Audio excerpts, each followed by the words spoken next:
No place you'd rather be as the roar reverberates around the mighty MCG. 90+ thousand in the house.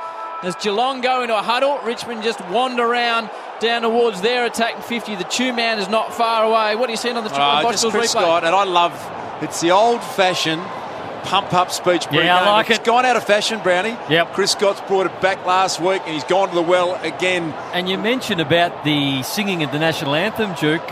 From Geelong, only Dangerfield and Guthrie sung the national anthem, and for the Tigers, it was Rewalt, Baker and Ellis. There was 5 people out of the 44 out there sung the national anthem. And Geelong not hugging. I like that, Howard. Richmond players all hugging. I like the strong, silent look that the Geelong players gave there.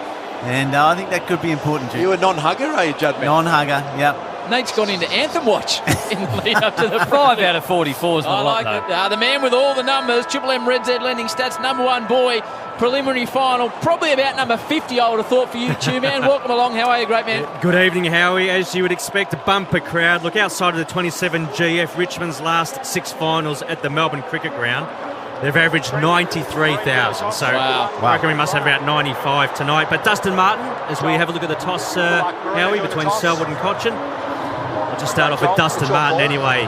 Thanks, Marina. Putt in a minute. That's tails. Okay. Thanks, Marina. Have a great Trent Cotchin wins the toss. He'll kick to the punt road end. Continue, Chewy. Yeah, and Dusty Martin, past 7 rounds, averaging more ranking points than any other Richmond player, averaging 29 disposals, 5 clearances, and he's kicked 13 majors. And Gary Ablett has been held goalless from 4 out of his past 5 games. We'll look out for him for Red Z. Nice work, Chewy. Bob Jane T-Mans has a month of big deals on big brands such as Bridgestone, Hancock and BF Goodrich. You got Tommy Brown down there in the dock. Give me some atmosphere, Thomas. It's the dock here, dock? Howie. I give the atmosphere. I can't hear a damn thing, but it is an absolutely balmy night tonight, so we've got to make sure the conditioning coaches have kept the players up with their fluids. We don't want any cramping. We don't need any pickle juice. But look, no injury concerns from either side, and as we know earlier, no change to either side tonight.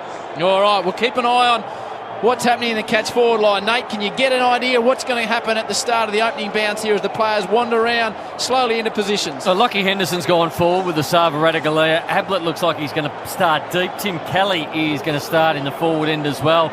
Dangerfield, Selwood and also Guthrie, probably your best 3 starting on ballers for the Cats in the middle. What's Lockie Henderson's break-even game tonight, Judge? If he can get 2 goals, I think that'd be a huge effort. Bring the ball to ground. I think them not marking the ball in Geelong's forward line would be a big focus for him down there tonight. Could not get better conditions at the MCG. Stunning evening. Balmy, unseasonably hot. Hottest overnight conditions in 18 years last night in Melbourne, and we are set. It's the prelim final. It's the Tigers and the Cats. Not a spare seat in the house. Triple M rocking footy, thanks to our marquee sponsors, Maccas. And the first hit out, Soldo got it. They dive in everywhere. Prestia, Danger went straight at him, wrapped him up, gang tackle Guthrie over the top.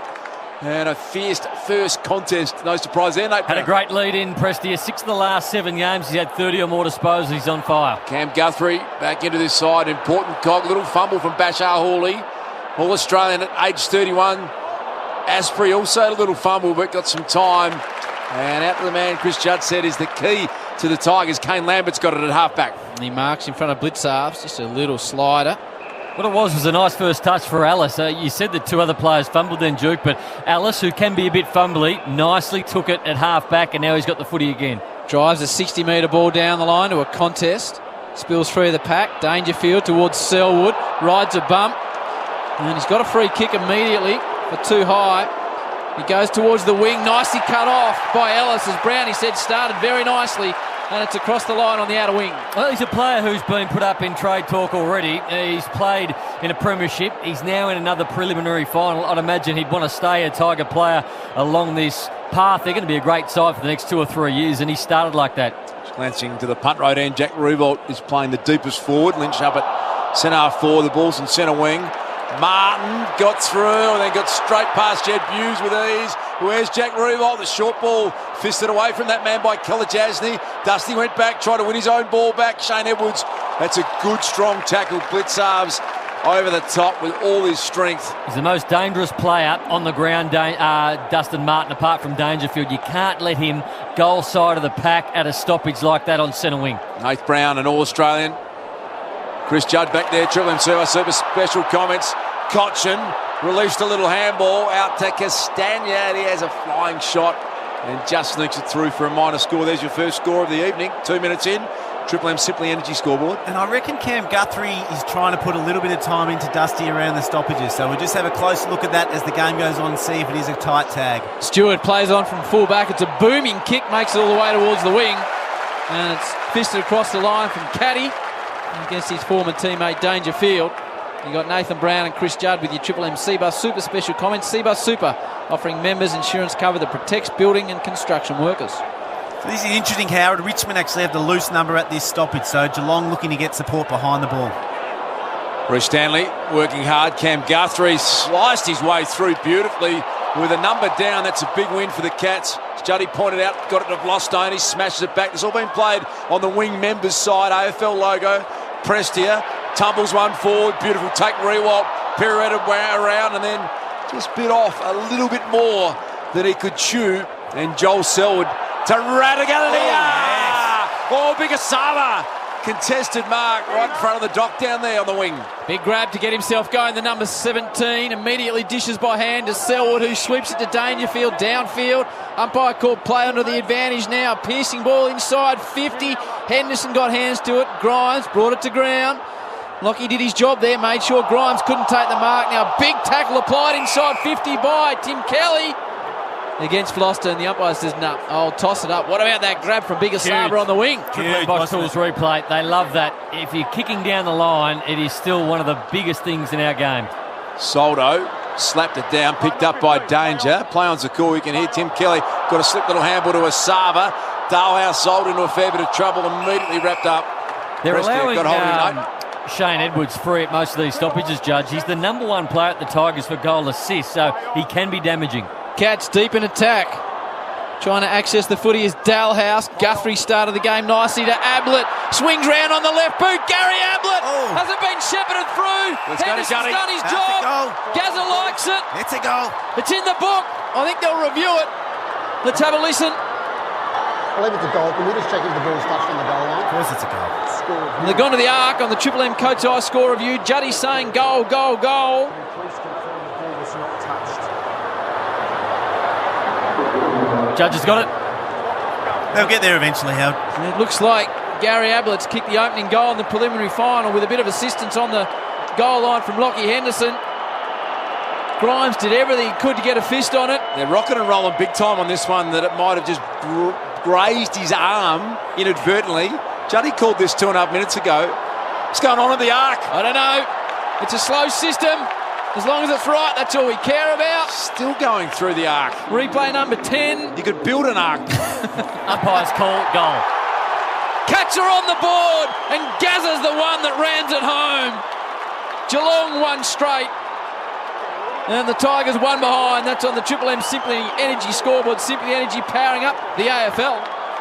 Well, you're right, Duke. Noah built an arc and filled it with animals in the time it took for the AFL to get that decision right, but very important nonetheless. Really good start by the Cats. I think they've looked aggressive around the ball. What I mentioned earlier is that Richmond had the loose number at the stoppages so far around the ground, and that's very foreign to what we usually see. We usually see Richmond happy to go one less at the stoppage and create a loose behind the ground to protect them. Geelong doing that back to Richmond tonight. Interesting to see how that transpires. Triple M Bosch Tools replay. Gary Ablett Sr. in the house. And how good. Yeah, what a remarkable history the Ablett family have in our game. To think that Senior could produce Junior, and there's some talk about who might have had a better career to Hall of Fame legends at some point. Well, he might have missed it, Gazza. He's still finding his seat. Still trying to get himself seated. There is Narkle. We spoke about the Cats maybe getting out of the blocks and putting some pressure on. Narkle's kick wasn't great. Brian Myers tackle. Southern stand wing side. Dusty Martin. Oh, good tackle. Parfitt nailed Dusty. Parfitt went back in, won the footy, flicked it out to Myers. Here comes Narkle again. Got through heavy traffic. Now Zach Tui has... Free kick to Kelly coming back. So the Cats having a really good patch here. They've got the first goal of the game. They lead it by 5 points. And Tim Kelly's got the footy. Still 2 kicks from home. On the outer side of the MCG. Pumps a long one in the Radigan-Leah direction. Dangerfield just went through his hands. Soldo kicked it out, but only as far as Kelly. He splits it in the middle of the ground. The Cats doing all the attacking. Harry Taylor, he launches a long bomb.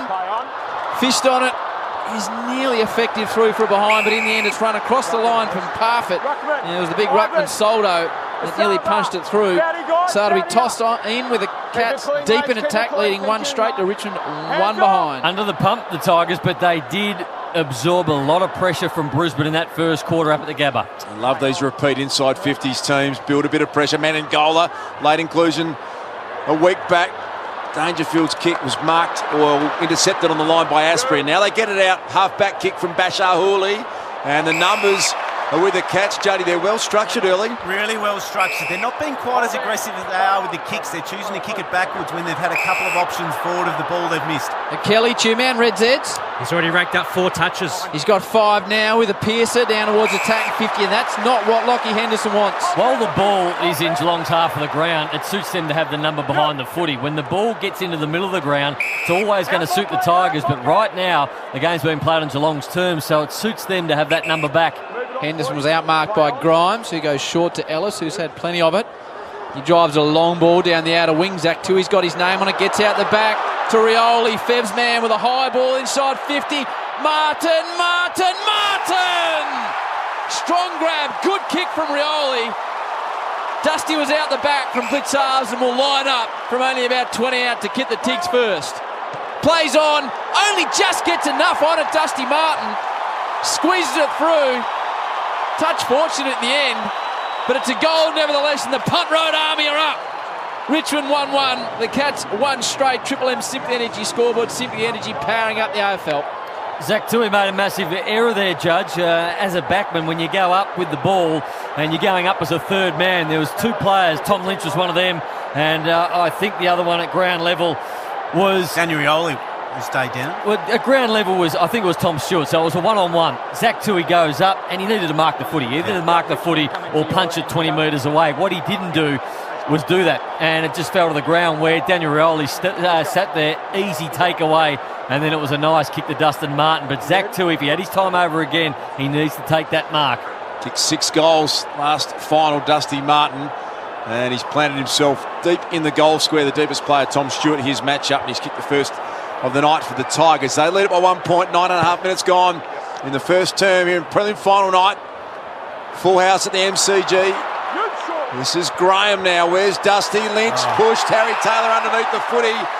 Nothing untoward, says the umpire.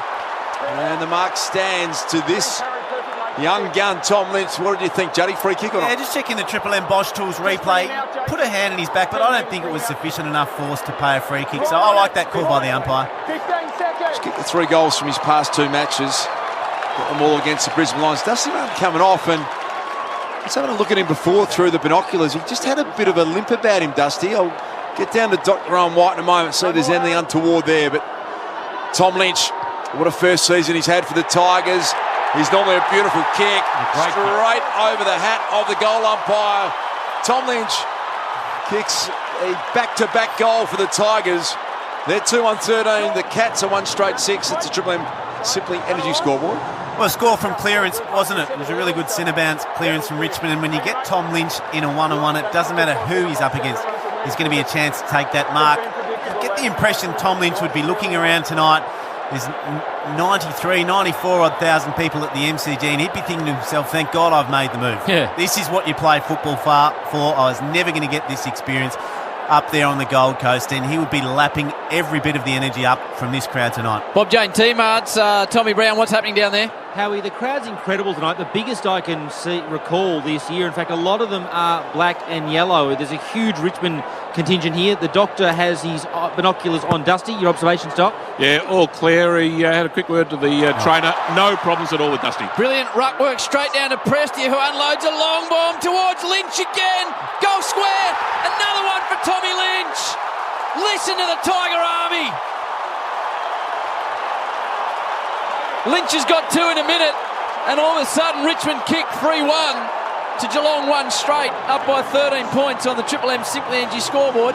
Tommy Brown, just while we've got you, did you have a conversation with Gary Ablett Sr.? I did, Howie. It was interesting. Gary Ablett Sr. came up to me and I shook his hand and he said, Nathan. He thinks I'm Nathan Templeton, not Tom Brown. I don't know if that's a credit to Nathan or me. Who knows? But he was very hospitable and it was great to see him. It was like being in the company of an absolute superstar. I couldn't believe I saw him. Nice work, Tommy. Toby Nankervis in the middle, 2 occasions. This is silver service. The hit out, Narka was on the wrong side. He just put it down, pressed to his throat. And then from there, the defender, you've got no hope. And Lynch was just over the back. The one before that, put it out in the path of Graham. So 2 goals directly from Nankervis' hand. And Nankervis again won the hit out. Went charging after Narkle. Radicalea in the ruck. It's been an issue for the Cats. They haven't nailed the ruck position at all this year. Sliding in Dalhouse. We're at half forward. Parfitt now leads in the race. Has to concede momentarily with a handball. Back to Zach Toohey. Here's the courageous skipper Selwood. Squeeze a beautiful ball. O'Connor runs to 50. Short kick. Radicalea. That was good movement. Great decision by O'Connor because you can be overawed when you get the footy when you're running so fast like he was, and he was going flat out. The hardest thing to do is to steady and pick off a 15-metre pass like he was. The easiest thing would have been to get at the top of the square, but it was a high degree of difficulty to get it to him, but it was the right option at the right time by the young man. I love the fact that he's played in the ruck Radicalea and said to Nankervis, try and play on me as a backman. I'm going to make you work really hard. This is a big kick coming up. Asava Radicalea. He's got it a little left. And you can hear it's a big Tiger crowd here. 95,000, the two-man thinks, in the house. And a big part of that is the Richmond Army. 3-1-19 the Tigers, 1-1-7 the Cats. Triple M Simply Energy scoreboard. Tommy Lynch is almost playing a different sport to when he was at the Gold Coast Suns at Metricon Stadium, Judge. Just completely. Yeah, completely different experience for him. And he is a ripper bloke, so great to see him get his opportunity out there on the big stage. He's kicked a couple early. What are the Red Zeds telling you, Chewy? Yeah, Dion Prestia has been the number 1 ranked player for the Tigers this year overall. 4 disposals and a couple of clearances. Nice work by Tuopolo. Selwood now to Kelly. He spirals a ball inside 50. Massive marking contest. Asprey got 2 hands to the punch away. Caddy attacks it, chest on. Nice work at ground level by the Tigers. Short's got an issue, trying to get rid of it. Here comes Myers, always dangerous around goal. He's done, I reckon. And he's done for holding the ball, Brian Myers. And the Tigers will reset in defence through Graham. So I reckon Short was a little bit lucky he didn't get pinged the one before that. Dylan Grimes and Asprey link up in the defensive chain. Out wide, Bolton, capable of taking a big specky. Here's Dusty. As Dr. Owen White told you, no issue at all the way he's moving, and they've got one out the back here if Bolton can get possession. Oh, superb. Look at the athleticism and the agility. That was remarkable, Juddy. Yeah, some of his attacking stuff is as good as anyone in the competition. Out wide, Caddy's the target, and he's going to take the mark. Zach Toohey couldn't quite get there. And it's early stage in this game, but there's some ominous signs, Brownie, around the Tigers. There is, and they're getting them over the top too. Geelong certainly putting on a defensive press, and it's a full ground defensive press. But right now, Richmond are over the pierce that. Now, you always want to pierce it through with 45-degree angle kicks, but Richmond are actually doing it right now with long kicks over the top, and players are marking the footy. 46 goals last year, Josh Caddy, only the 17 in 2019. He had an injury-interrupted start to the year. That one is to the near side. 3-2-20, 1-1-7. 13-point lead of the Tigers and the Triple M Simply Energy scoreboard. The Monopoly game at Macca's is back and bigger than ever. Visit maccasplay.com.au for full terms. The Cats play on through Toohey. He hooks one out of defence. Down towards Menengola. Gets a little bit under the footy. Richmond look good at ground level. Martin shrugs off a tackle. The high fend off. No, it's called play on. Advantage Dustin Martin, but his kick slammed straight in to the man on the mark. Parfitt didn't see the tackle coming. He just sat around like he was at training, and he got absolutely belted by Broad, who gets a free kick. Dangerfield got up a little bit lame there. He seems to be okay going off through the interchange. Under siege at the moment, the Cats. Toohey jams it out of there. Broad flew up. Loston got one in the face. This is all at half back for the Cats. Half forward for the Tigers, obviously, as Atkins came in. Got it to O'Connor. Got a good win there. Squeezed the kick out the half forward. The little man Baker has got a lot of space. Plenty of time to win this footy. He's going back towards Grimes. It was an awkward kick. Guthrie was able to apply some pressure, but they've got everything they want at the moment, the Tigers. This is Jaden Short now. 3-4 bounces streaming from half back to the wing. Lynch has already got a couple. Kolajasny. Oh, Lynch. Big mark again. He's just tearing one apart at the moment, Juddy. Yeah, absolutely. He just looks like the bloke most likely to kick a bag tonight. Just keep an eye on Dustin Martin. He's had 5 kicks. I don't think he's middled one yet. Even the goal he kicked was a miss kick, and he's had 4 kicks since then. Haven't really got over 5 metres high and have all been low. I reckon he might have some sort of issue out there. He's not moving a hell of a lot at the moment since that last kick. Played every game this year, Tom Lynch. What a recruit. It's his first ever finals campaign. That one won't make the journey all the way to the goal square. Rewalt off hands and through for another minor score. 3-3-21, 1-1-7. 14-point lead to the Tigers. Just having a look at Dusty Martin on the Triple M Bosch Tools replay screen. Good, better Bosch, professional power tools, measuring tools and accessories. Seems to be moving okay. What are his numbers, Chewy? He's had 5 disposals and kicked a major. Okay, Doc will keep an eye on Dusty Martin. Now Blitzarves with the hair up. Runs to the near side. Graham attacks the pack, can't take the mark. Gazza at ground level, nice little looper. Gets it to Tim Kelly. And there's Tigers all in front of him, so he takes a short option and hits Guthrie, who started this game very nicely. Reece Stanley, the deepest forward for the Cats, and you automatically think of Tom Hawkins, don't you, on that sort of quick release play. It wasn't that presenting forward, so now they're going to have to be patient. Gazza gets involved. They're going to go back to Zach Tui. He squares this one, heading towards the southern stand wing side. Stewart, they've got it all the way out that side now. Kolajasny's a very good player. Now they just bomb a long one. Stanley's got to stand up. Harry Taylor's pushed forward. Ball was taken initially by Dalhouse. Kelly got boots at ball and kicked a ribbon goal out of nothing. The game needed that. The Cats needed that. Tim Kelly kicks his first of the night. 2-1-13. Tigers 3-3-21. It's Triple M Simply Energy scoreboard. Let's get down to Dr. Owen White. Yeah, Dustin Martin, pretty economical, as Brownie said. He's not moving all that quickly, but look, I think he's just conserving his energy at this point in time. He came off earlier with what looked to be a knock to the lower leg, but that's not a problem. We'll keep a close eye on him, but at this point, I think he's okay. Well, it was a great goal by Tim Kelly. 7 disposals and 1 goal already. And Geelong's big names getting involved. Joel Selwood with the 5 touches looked really dangerous in the centre square. Paddy Dangerfield, 4 touches, had his hands on the ball as well. So Geelong have come out with really high energy. They've come to play. They just need to not panic by Richmond's close start. If they can get to this break within striking distance, Chris Scott will be happy. You mentioned the Gold Coast and Tommy Lynch. Also Prestia out there from the Gold Coast. Gazza spent time up there and Josh Caddy as well. So, gee, the Gold Coast would like some of those players still running around. Man, Curtis grabbed it out of the ruck. Dangerfield stripped it from him. Hits 50. Paddy unloads with a low sizzler. It'll land in the square. Working hard is Radaglia. Dalhouse, Gazza, can he kick his second? Just to the right of the big stick. Heats in this one. Richmond 3-3. Geelong 2-2. Triple M Simply Energy scoreboard. 1950 into the first term. Dangerfield streaming out of the centre. That must make Chris Scott happy. The centre clearance going to be enormous tonight. Now the Tigers fullback kicking was a short one to Asprey. Coming out the members' wing side of the MCG. Nankervis and Stanley, the 2 big men, fisted away by Reece Stanley. Nice pick up from Atkins. Got it to Danger. Heard the voice of Ablett. Flicked it out to the side. Gaz is going to get the centering kick going. Radaglia down there. Ellis went back with a flight. Front and centre, Kelly involved. The Tigers, though, win this one. Liam Baker's clearing kick. Only as far as Stewart. Well played Bolton initially and then held on a little too long. Free kick goes the way of Tom Stewart. Injured Tiger right in front of you, Doc, and Tommy will get to that shortly. Inside 50 for the Cats towards Radaglia. What about that? Grimes just threw himself at the footy.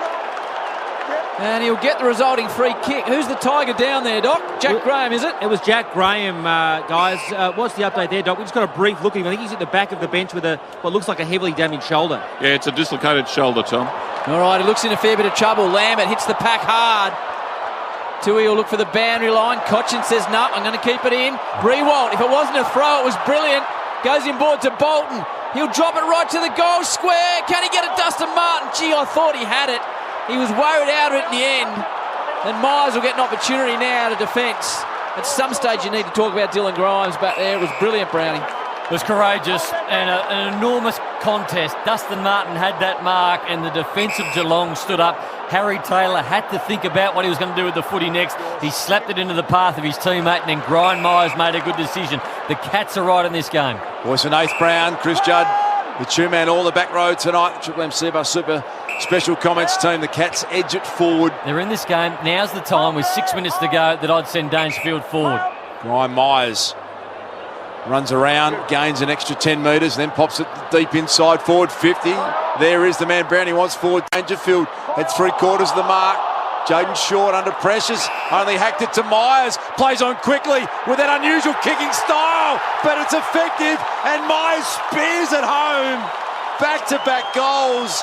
The Cats go to 3-2-20, and the Tigers are 3-3-21. On your Triple M Simply Energy scoreboard. Huge moment on the goal line, Duke, because they won the ball in the back end, Richmond, through Dylan Grimes' great effort, as you said, Howard, and they went from end to end, and it would have been a house lifter if Dustin Martin had taken that mark on the goal line, went back and kicked his second one. The punt road end would have lit up, and then you lift from that. Players lift from that. All of a sudden, it didn't happen. Geelong turned the footy over, and I reckon they just cut Richmond off at the knees on that occasion. You could feel a bit of a shift in momentum just through that play. They go down, they kick the goal, and they are up to their eyeballs in this. Red Z lending. Low numbers for the Tigers. Cochrane only 2, Edwards 2, Geelong plus 16 in uncontested ball. What's Dustin Martin's game time at the moment, Chewy, as he goes back onto the bench? Dustin Martin, how he come back to very short. Okay, for Red Z, Stanley works hard in the middle alongside Dangerfield, who takes about 3 Tigers with him. Kelly, he's awake to the bouncing ball, just spins it out to the outer flank. Now here's a chase. Dowhouse, the former dog, leads everyone to the ball. Back to Blitzarves. Cats just growing in confidence as the game goes on. Parfitt, a sneaky little inside ball. Back to Lukey Dalhouse. 84% game time for Martin. It's at half forward. There's a lot of camera focus on Dusty on the bench. Almost like the 7 Network feel like there's something wrong with Dusty. We'll find out. We'll keep an eye on him. Doc Rowan White, the best in the business down there with Tommy Brown all over it. Mark taken defensively by Soldo. Interesting, Duke, with Richmond playing the 2 rucks in Soldo and Nankervis. Losing Graham, they lose a runner already, and playing the 2 rucks. Interesting to see if that affects them later on in the game. Bashar Hooley got it at half back. Pumps a long one down the line.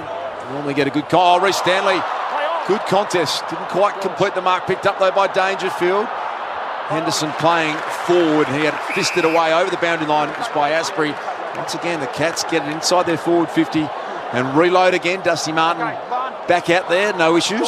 Bob Jane, any sign of Jack Graham after that shoulder issue, Doc or Brownie? No, how he's still in the rooms, and there might have been an interchange infringement as well when he came off. He came across the Geelong interchange area, so I'm not even sure he could come back on anyway, but I think he looks out for the night, Doc. Sorry, Tommy, I mucked that up. Dustin Martin hasn't gone back on. In fact, I was watching a Bosch Tools replay. As he came off the bench, he threw his arms out almost to the coaches to say, what the hell are you doing taking me off? Yeah, I think that's the way I read it too, Das. Ball on the AFL logo on the wing. Taylor to Stanley.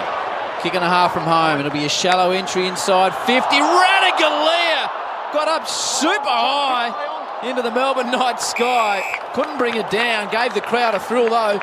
And the flank there. And the umpire will toss it up with the Cats just inside 50. They've kicked the last 2 goals and they trail by behind. 25 minutes into the first term on your Triple M Simply Energy scoreboard. Jumped on the back of the superstar Dangerfield, and Danger getting involved again here. Speaking of superstars, the little master Ablett, left foot kick out of the pack, Juddy. I'll get you to describe how good that was. Yes, that vision was brilliant. He was in traffic. It was about a 50-metre kick in the end on his opposite foot to a place that none of the other players in the competition would even be looking at. That's why he's the little master. It's quite a big kick, Buse, too. He's going to have to kick this from inside the square, so it's going to have to go over a bit of 60 metres, but I like him here better than I like him from 20 metres out directly in front. Kicked the clutch goal in the final quarter last week versus the West Coast Eagles. Winds up as Jed Buse gives it everything he's got to the goal square. Play on off hands. Menengola can't keep it in Baker, and it will be thrown in right alongside the left-hand behind post. City end of the MCG. It's the Tigers by 1 point. 9 of the last 10 inside 50s going the Cats away for Red Z lending. That's your Triple M Seabus Super special comments. You got Noodles Brown and Chris Judd in the back row. The Cats doing all the attacking. Ablett's had plenty of it, Chew. He has 6 touches and a major. You might get another opportunity here if they go inside 50 again. Taylor does well at ground level, slips it out sideways. Just flips it by hand to Kelly, but the boundary line beats them all on the outer side. What other numbers do you like on the Red Zeds, Chew? The metres gained for Geelong, because when Richmond have won that stat, they've won 15 out of 15 this year. The Cats currently up plus 60 metres in metres gained. Took over 3 minutes remaining in the first quarter. Friday night footy, prelim final, MCG, 1 point ball game. The way of the Tigers. Edwards got it to Lambert. Harry Taylor's been really strong on the outer wing. Pumps it down the line. Danger dropped the mark he should have taken. Went back, ran into Brandon Ellis. Danger got the handball to Menangola. He coughs it up to Basher Hawley. And now they come streaming through the middle. Brandon Ellis's handball, though, chopped off. Zach Tui was huge. Got it to Selwood. Now Henderson and Grimes. Third man in was Baker. The little man got it at ground level. And a little wobbler has found Nathan Broad on defensive 50 for the Tigers. He plays on, looking for the skipper, Cochin, who marks on the back flank in front of Parfitt. The Cats have kicked the last 2 to narrow it to a 1 point margin. Jeep in the first term. Revolt, first real signs of him. A strong contested mark in front of Henry. AFL logo, centre wing. He wants to go inside the corridor, puts Cochin under all sorts of pressure with a terrible handball. He's stripped of the footy by Atkins, and that wasn't Jack Revolt's best decision. A rare mistake of that kind. Normally a very good decision maker, Jack Revolt. The Cats, Brownie pointed out, inside 50s the last patch two-man have been enormous the Cats' way. Yeah, they've had 10 out of the last 11. Narkle going to make it 11 in the last 12. Here is Henderson, nearly took the mark. Ablett's been really good. Out to Kelly, looking for his second goal of the term. Just hit the post. Had a left to right bender on it too. And we're all locked away in the prelim final. 3-3, 21 apiece. We've got a minute 40 to go. Triple M Simply Energy scoreboard. Jack Graham's popped his shoulder and he's down in the rooms. Gee, it was the in-swinger Terry Alderman style too, wasn't Yeah. it? Kelly just clipped the inside of the post. Would have given the Cats the lead. Now it's 21 apiece, and Cats fans, if you'd offered them this at the start of the game, they would have said, yes, please. Tui making all the play in the last 10 minutes, the Cats. O'Connor hits Narkle. Been good, Narkle. He's too far out to score. Radagalia's deep. Das wants it that way. Now he goes short, not towards Radagalia, but Myers just fell into a hole, and the ball is falling into his arms. Now he's an unusual kick for goal, but really, as an AFL player from 30 out directly in front, should kick it. Gee, there's a lot of movement in that Geelong forward line.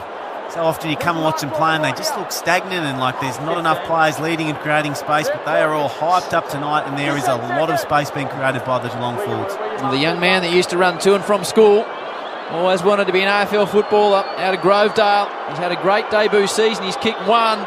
That unusual hooking style. Brian Myers has got 2 in the first term of a prelim, if you don't mind. And the Cats are in front. 4-3-27 to the Tigs, 3-3-21. That's all on your Triple M Simply Energy scoreboard. The last 12 minutes has been 12 inside 50s to 1, and Richmond haven't been able to go with Geelong's physicality. They kicked those 3 goals in a bit of a hurry, and you thought, well, Richmond are going okay, but then all of a sudden there was a big moment where Harry Taylor and Tom Stewart stood up in the back line. Since that moment, 12 inside 50s to 1, and I think Geelong have just been too physical for them. Judge, every time Richmond get the footy at the moment, they're being tackled. I remember the tackle that Parfitt laid on the other side on Dustin Martin probably 10 minutes ago. It was a bruising tackle. It was almost like GWS last week. Every time they tackled, they brought someone to the ground, they rubbed their head in the dirt, they made them pay for it. That's how Geelong are playing right now. In the last 12 minutes, Geelong plus 26 in disposals. Richmond have only laid 2 tackles in that time frame. Yeah, they want the quarter-time siren to blow all of a sudden, but here comes Prestia. Drives a long one down in the Lynch direction. He's been the one that looked like he could tear it apart. Jack Henry got back, won the ball at ground level. Myers kicked the last 2 goals of the game. Linking play out there with Blitzarves. Myers flicks a handball over the top. Cam Guthrie sends it long down the wing. Southern stand side. Radagalia almost marked it. And the Tigers respond. Hooley got it to Cochin. Gee, they did well, the Tiger defenders, to spoil the mark. What a quarter to get things underway in the first preliminary final. The Cats kick the last 3 of the match and they lead this one 4-3-27 to the Tigers 3-3-21. A major injury concern for Jack Graham with a shoulder. Any sign of him, Tommy or the Doc? No sign of him, Howie, but the first person out on the ground just then was Chris Scott. It's almost like he can feel the momentum here. A real sense of purpose from the Geelong bench. Richmond with some work to do at quarter time. 1 goal lead to the Cats at quarter time, 27-21. The Judge and Noodles next from McDonald's. Triple M, Rocks Footy.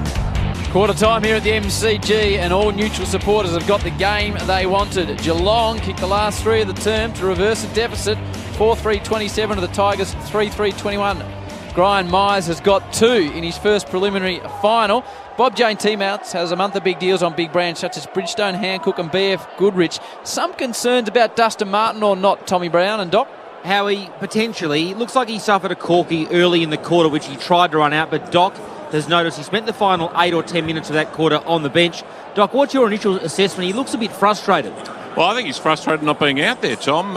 He was doing some run-throughs on the side, showing the coaches he's okay, but he did cop a knock to the lower leg, which brought him off in the first 5 or 10 minutes of the game. I think that's the only thing can be hampering him. I don't think he's got any issues with his hamstring, his sort of burst of speed's no problems. But look, Jack Graham's still down in the rooms and not looking good down there with Dr. Greg Hickey still. We think he's got a dislocated shoulder. And he has a history of this, Tom. He dislocated his shoulder last year, missed a week or 2, but it could be a recurrent injury. At this point in time, he probably will not take any further part in the game, but we'll wait and see. That's why those 2 boys are the best. Triple M Red Z Lending Stats, Red Z Lending Loan Special for the self-employed. You got Tuopolo. Myers, number 1 ranked player on the ground, 7 disposals and 2 majors. Dangerfield, leading ball winner with 10 touches. And here's Judge and Noodles.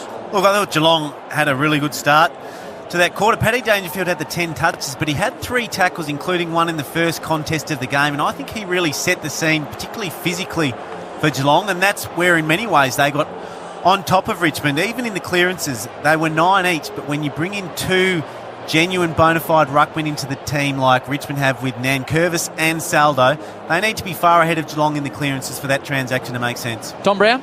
I mentioned a potential infringement on the interchange bench when Graham came off. The AFL officials and the emergency umpires have been having a discussion with both benches at quarter time. I don't think there's much in it because Graham was unlikely to take further part in the game, but the umpires will watch that. It's the award-winning Tommy Brown down there, cleaned up the AFL Media Awards. Won the big award for the best television and radio reporter. Oh, well done, Tommy. Breaking big stories down there. Want to do our own Tommy Brown. Well done, Tom. I reckon the big stat of that first quarter, Duke, was 25 more disposals for the Cats, 20 tackles to 12 in favour of the Cats. They were harder around the footy. That's Brown, Chris Judd, the two-man. Howie, we're ready to go in the second quarter. The Cats by 6 points. Brian Myers, as Chewy told you, number 1 player on the ground. Here he goes again, the little man. Handball out to Tim Kelly. Got around a tackle. Flostone. Tim Kelly towards the punt right end. Kelly's got 2. And the Cats are on fire in the prelim. Perfect start. 24 seconds it took in the second quarter. And they are 5-3-33. The Tigers 3-3-21. On the Triple M Beaumont tile scoreboard. That was just brilliant by Brian Myers. He swooped on a loose ball, handballed it out, it got intercepted, followed up with a second and third effort, got the ball back again. The thing about finals football is you get to see if people are what they say they are. In home and away games, players can play well, they can come up against weak opposition and have a good game, but that doesn't happen in a prelim final, and Brian Myers is doing his reputation a huge service tonight because he is the most dominant player on this ground at this stage. It's not like us to blow our own trumpet, Judge, but we did say small forwards get the job done against Richmond. 2 to Brian Myers, 2 to Kelly, and 1 to Ablett so far of the 5. I don't know what they're going to do, the Cats, but they need to keep Tim Kelly in Geelong somehow because he is having a great preliminary final. Oh, Guthrie just steps around 3 Tigers, almost Pendlebury-like. Puts one up the chimney inside 50. Henderson brought to ground by Grimes. Hasn't really been a factor so far. Taken 1 intercept mark. The Tigers are right under the pump working in defence. Comes out towards Selwood. It's a shoveling kick inside 50. Asprey uses his body. Tigers under all sorts of pressure. Holding the ball. Holding the ball, going the way of the Cats. Wow. What'd you see, Noodles? It was just a really good tackle. It was incorrect disposal. It was a good call by the umpire. He was right on the scene there, and well done by Dangerfield. When there's 95,000 people here, you get the footy, the whistle blows. Would have been easy to throw it on the left foot boot under pressure, but he just held it up, put it above his head, and now they've got a kick 25 metres out directly in front. On the boot of Blitzars for 5 in a row for the Cats. It's those moments in the big finals. Go, Blix. Geelong 5-3, Richmond 3-3, 2-goal margin. Triple M Beaumont tile scoreboard. Bob Jane, Tommy Brown. Jack Graham is back on the bench with a heavily strapped shoulder. Is he any chance of playing, Doc? Well, we'll see, Tommy. That's a miracle recovery. We'll keep a close eye on this. Dusty Martin's just taken a ripping contested mark at half-back and then go on the running barrel, which went 65, only to be marked at half-back by Reece Stanley. You hear the umpire calling Reese to play on. He's going to send it down the southern stand wing side. Radigalia. Oh, the mark was pretty much there. Play on was the call. We managed to get it to Kelly. High ball down the line. Ablett. Broad. Ablett won it at ground level. Good tackle applied by Basher Hooley. Really good tackle. And Hooley comes up with a big play on Ablett at half back. Tigers want the next goal in this one. They've given up the last 4. Geelong just dominating Chewy on the Reds' heads. Yeah, those inside 50 numbers, they've now had 13 out of the last 15. Wow. It's a massive number in a prelim, Chew. Especially when it's the favourites that have given them up. Stanley, massive fist on the ball. Everything going right for the Cats. Goes to Selwood. Then Kelly. Dangerfield with a little chipper inside 50. Really well done by Boston. And you figure that's what the Tigers need to do, Juddy. Just get a bit of possession. Yeah, they're not dealing with Geelong's pressure and even just a bit of kick mark play, so they have the ball in their hands, which looks like they're trying to do now. She's lost and tried to bite off a big one at Cochin through the corridor, coughed it up again. Kelly's handball comes out. Dalhouse got time to get it back to Selwood, the skipper. Standing start, flight goal, just missed. Wow. That could have been another 2 goals. Starting to get into the concerning range. 5-5-35, 3-3-21. Early stages second quarter, but the Cats got all the play on the Triple M Beaumont tile scoreboard. Could easily be a 4-goal margin. Blitzarve missed one he'd normally kick. Selwood with a quick snap. It was 50-50. Hooley just trying to take some heat out of the footy at full back. He's got no options. The Cats are that well structured. He has to kick to a contest on the near wing. Lynch, who started the game brilliantly with 2 goals, flies from behind. Kelly's going to get another inside 50 ball, not his best. Goes across the line though. The Cats will be happy. It's inside 50-40 round from their goal. Jack Graham, Bob Jane T-Mart. Is he going to come on, you think, Tommy? I was going to defer to the doc. I don't know yet. He's still on the bench. I think he is a chance, especially if he's had that jab. So I'm taking on the doc's role here. I'm speculating, but I think he's a chance, guys. Yeah, he's standing up, Tommy, in the interchange. He's got his number held up. Jack Graham had his shoulder looked like it was completely dislocated. Strapped up. He's going to go back out there. They're tough, the modern player. Cochin spears it, looking for Dangerfield. Hughes got in front. Danger had to go the fist, and they get it to half forward. The Tigers, boundary thrown as Jack Graham emerges back on the ground. Juddy, someone who's dealt with shoulders. Yeah, and he is holding that right shoulder in a very awkward looking way. And if you're Geelong and you're smart, you need to try and be putting him in one-on-one marking situations away from other players and using that Geelong player. He has not moved that arm as yet. He's attempted a tackle there. He's sort of running one-armed, if you can picture what I'm saying. Well done by Short. Keeps it in. The Tigers just getting a bit of possession in the last minute. But it's going to be Geelong easily down the line to Taylor. How's he looking there, old mate Jack Graham, Doc? He's winged, Howie. He's got a wing. Yeah, Tommy Stewart played on, sold himself into real trouble. Lucky to get away with it. Hughes came in to save the day. We'll keep an eye on Jack Graham with the Doc. He is playing through enormous pain. The Cats have got it on the outer side. Henry, stuttering start, then decided to pull the trigger down the line. Blitzarves. Little Liam Baker back there. Took the ball nicely, got it to Caddy. This is the sort of Tigers play that we expected, that surging handball, but the Cats got all the answers at the moment, and Henry was able to wrap up Lambert, take him over the boundary line, and Brownie, that surge play, the handball forward, haven't got it going yet, the Tigers. No, they haven't, and Geelong are doing that better than them, and this is exactly what they did to West Coast last week. The ground ball gets at the moment. They're ravenous for the footy at the moment, and they're just having a few doubts at the moment. The Tigers, exactly what you said before the start of the game, Duke. If Geelong can start well, the Tigers will start to think, hang on, what if? Can this happen again? And right now it is. So Richmond need to get steady. They need to be able to get the ball in their hands a bit. They haven't had the ball in their hands a lot in this first and second quarter, so they just need to slow the game down a bit. Ravenous noodles. Great adjective. Thanks, describing what's going on. Radigalia sits on top of the footy. Now Soldo tries to extract it from a pack. Finally comes out to Parfitt, to Selwood. Numbers 2, Red's Ed. 12 touches. Yeah, that's a good one too on the left. Really opens it up for Harry Taylor. He just goes a little slider down the line. Good pressure from Short, but it comes back to Harry Taylor. Oh, it's a barrel inside 50. Myers, did he get a shove? He did. So Myers on a tight angle. Well, that'll favour his sort of little right foot suckling style kick. Not sure if he can get the journey from there, Howard. No, that might be his issue. He'll line up. He'll have to kick it from 44. on about a 45-degree angle. Zach Tui wants the hand pass, takes the responsibility, unloads and hooks it. Not really much awareness from the Tigers defenders.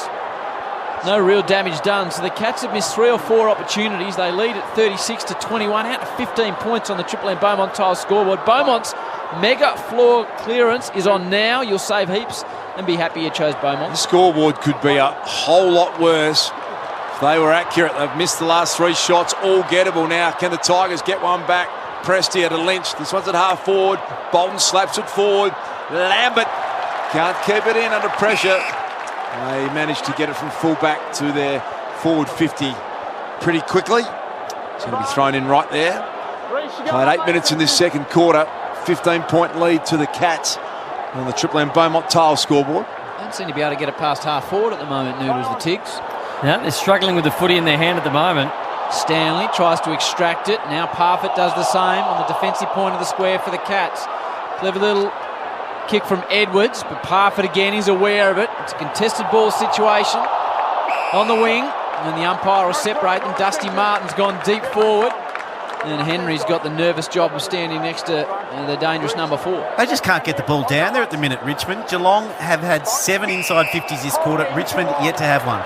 Free kick out of the ruck situation. Reece Stanley has been a much talked about player, Reece Stanley. And he's been very good so far in this game. Clearance has been 14-9 in favour of Stanley's side, Duke. He's doing his job. No problems with that. That's not a great kick from Parfitt. Picked out Bashar Hooley. And the Tigers have got the experience of Bashar now. Just to, how he's been saying, maybe they just need to hang on to the footy for a while. Not 15's the call. Have to rush it down the line. Lynch again. Too big, too strong, too good. He's been their winner so far. Castagna, Brandon Ellis, Jack Rewald, good shape. Went back with a flight. Henry got a fist in. Now Buse. Tiger forwards can put some pressure on the Cats. Tiger fans want hold of the footy. Umpire says no, give it to me. And it'll be thrown up 30 metres out from the Tiger goal. Haven't had it in there a lot, Duke, but when they do, they certainly look dangerous with Lynch and Rewalt going back there. I reckon there might have been a Falcon. I like to see the Triple M Bosch Tools replay. It was definitely some sort of headwork. Lynch by hand, snaps it across towards Bolton, and he misses from 20. Rickon Buse was a bit lucky there on the Triple M Bosch Tools replay, not to be done for holding the pill. Richmond 3-4, finally they get a score. Geelong 5-6, up by 14 points on the Triple M Beaumont Tile scoreboard. Tommy Stewart, fullback kick in, All-Australian again this year, back-to-back seasons. And Reece Stanley takes a good mark. Back 1 metre, thank you. Sends it from half-back down the line. Oh, Ablett taken off the footy by Vlostone. And by Sean Ryan. You can hear there, mic'd up exclusively for Triple M, and I think he might have got a little compliment from his mate Ray Chamberlain saying, good work, Sean. Well excellent, Sean. Excellent. I like it. So now, deep in defence, the Tigers. Ashbury, again, he's forced to kick to a contest. This one's a 2-on-1, favouring the opposition. Gazzers out the back. Cochin picks his pocket, does well. Trent Cochin gets it by foot to Ellis. He launches a ball down towards Martin. He's going to get this in the goal square, Dustin Martin. That was a 60-metre ball from Brandon Ellis. It was quite wonderful, Nath. It was an ordinary effort from Gary Ablett. He needed to pick that footy up. He didn't really want the body contact, which he's been good so far, Ablett, but that's been the question mark about him in recent times, and that was not good enough. In a big game like this, he knows how big it is. He's played in so many times, but Cochin took that footy away from him far too easy. Martin from 20 out on a 45-degree angle to kick his second, and the Tigers need it. Opens up the face and misses. Big moments in the prelim. Just about put that one in the book. The Cats 5-6, Richmond 3-5, still 13 points. Triple M Beaumont Tile scoreboard. Beaumont's mega floor clearance is on now. You'll save heaps and be happy you chose Beaumont's. Zach Tui, fullback kick in. Sends a long one. Harry Taylor direction. Easily worked underneath it by Vlostone. Going to come back. The Tigers have settled a little bit. Still trail by 13 points. Vlostone. Where's Lynch? Rewalt's going to go front and centre, and that's exactly where he gets it. Immediately dumped by Selwood.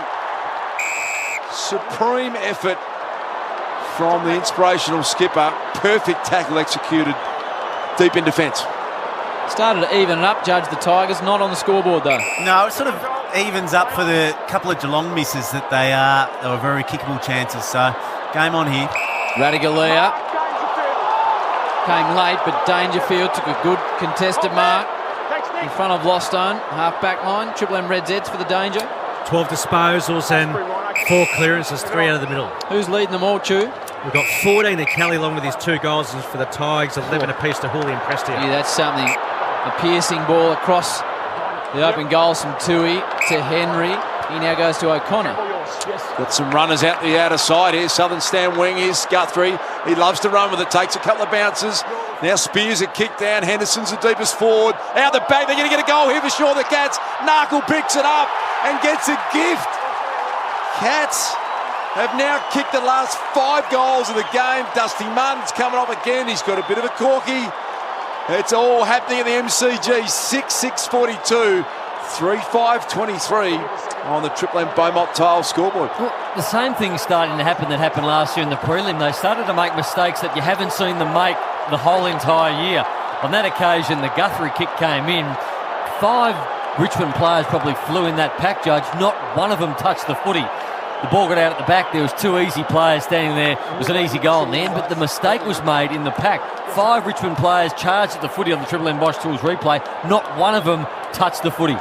Just with the play-ons for Reds Eds, so Geelong are ranked 18th in the competition. They only play on 18% of the time, but tonight they're tracking at 41%. Wow. Whew. The Monopoly game at Macca's is back and bigger than ever. Visit maccasplay.com.au for full terms. You said would it come back to haunt them for to last year's prelim if they got behind us. The Tigers, it's shaping that way at the moment. Long way to go. The number 48, Liam Baker, with a wobbler to the outer side. This is better. Now the Tigers move it across the outer flank. But it's a wobbly inside 50 ball. Cochin limping in the middle. All right, we'll keep an eye on that. Guthrie drops it down the line to Myers. Nice fist away from Basher Hooley. Where is he? Trent Cochin. In the middle of the ground there. He's really sore, Brownie, isn't he? Yep. Triple M Bosch Tools replay screen. He's got a heavy limp up. Have a look at this Triple M Bosch Tools replay right now. He came through the pack at that stoppage, and I reckon he just caught one on the shin from Joel Selwood. It was a heavy hit. Amazed that Joel Selwood is still out there, and he's fine. He's smashing in after the footy. Are you? Yeah, no, fair point. It is Joel Selwood. Lambert going to punch this one deep inside forward 50. It's all Geelong back there. Collar Jasny, the easiest intercept mark he'll take in a prelim final.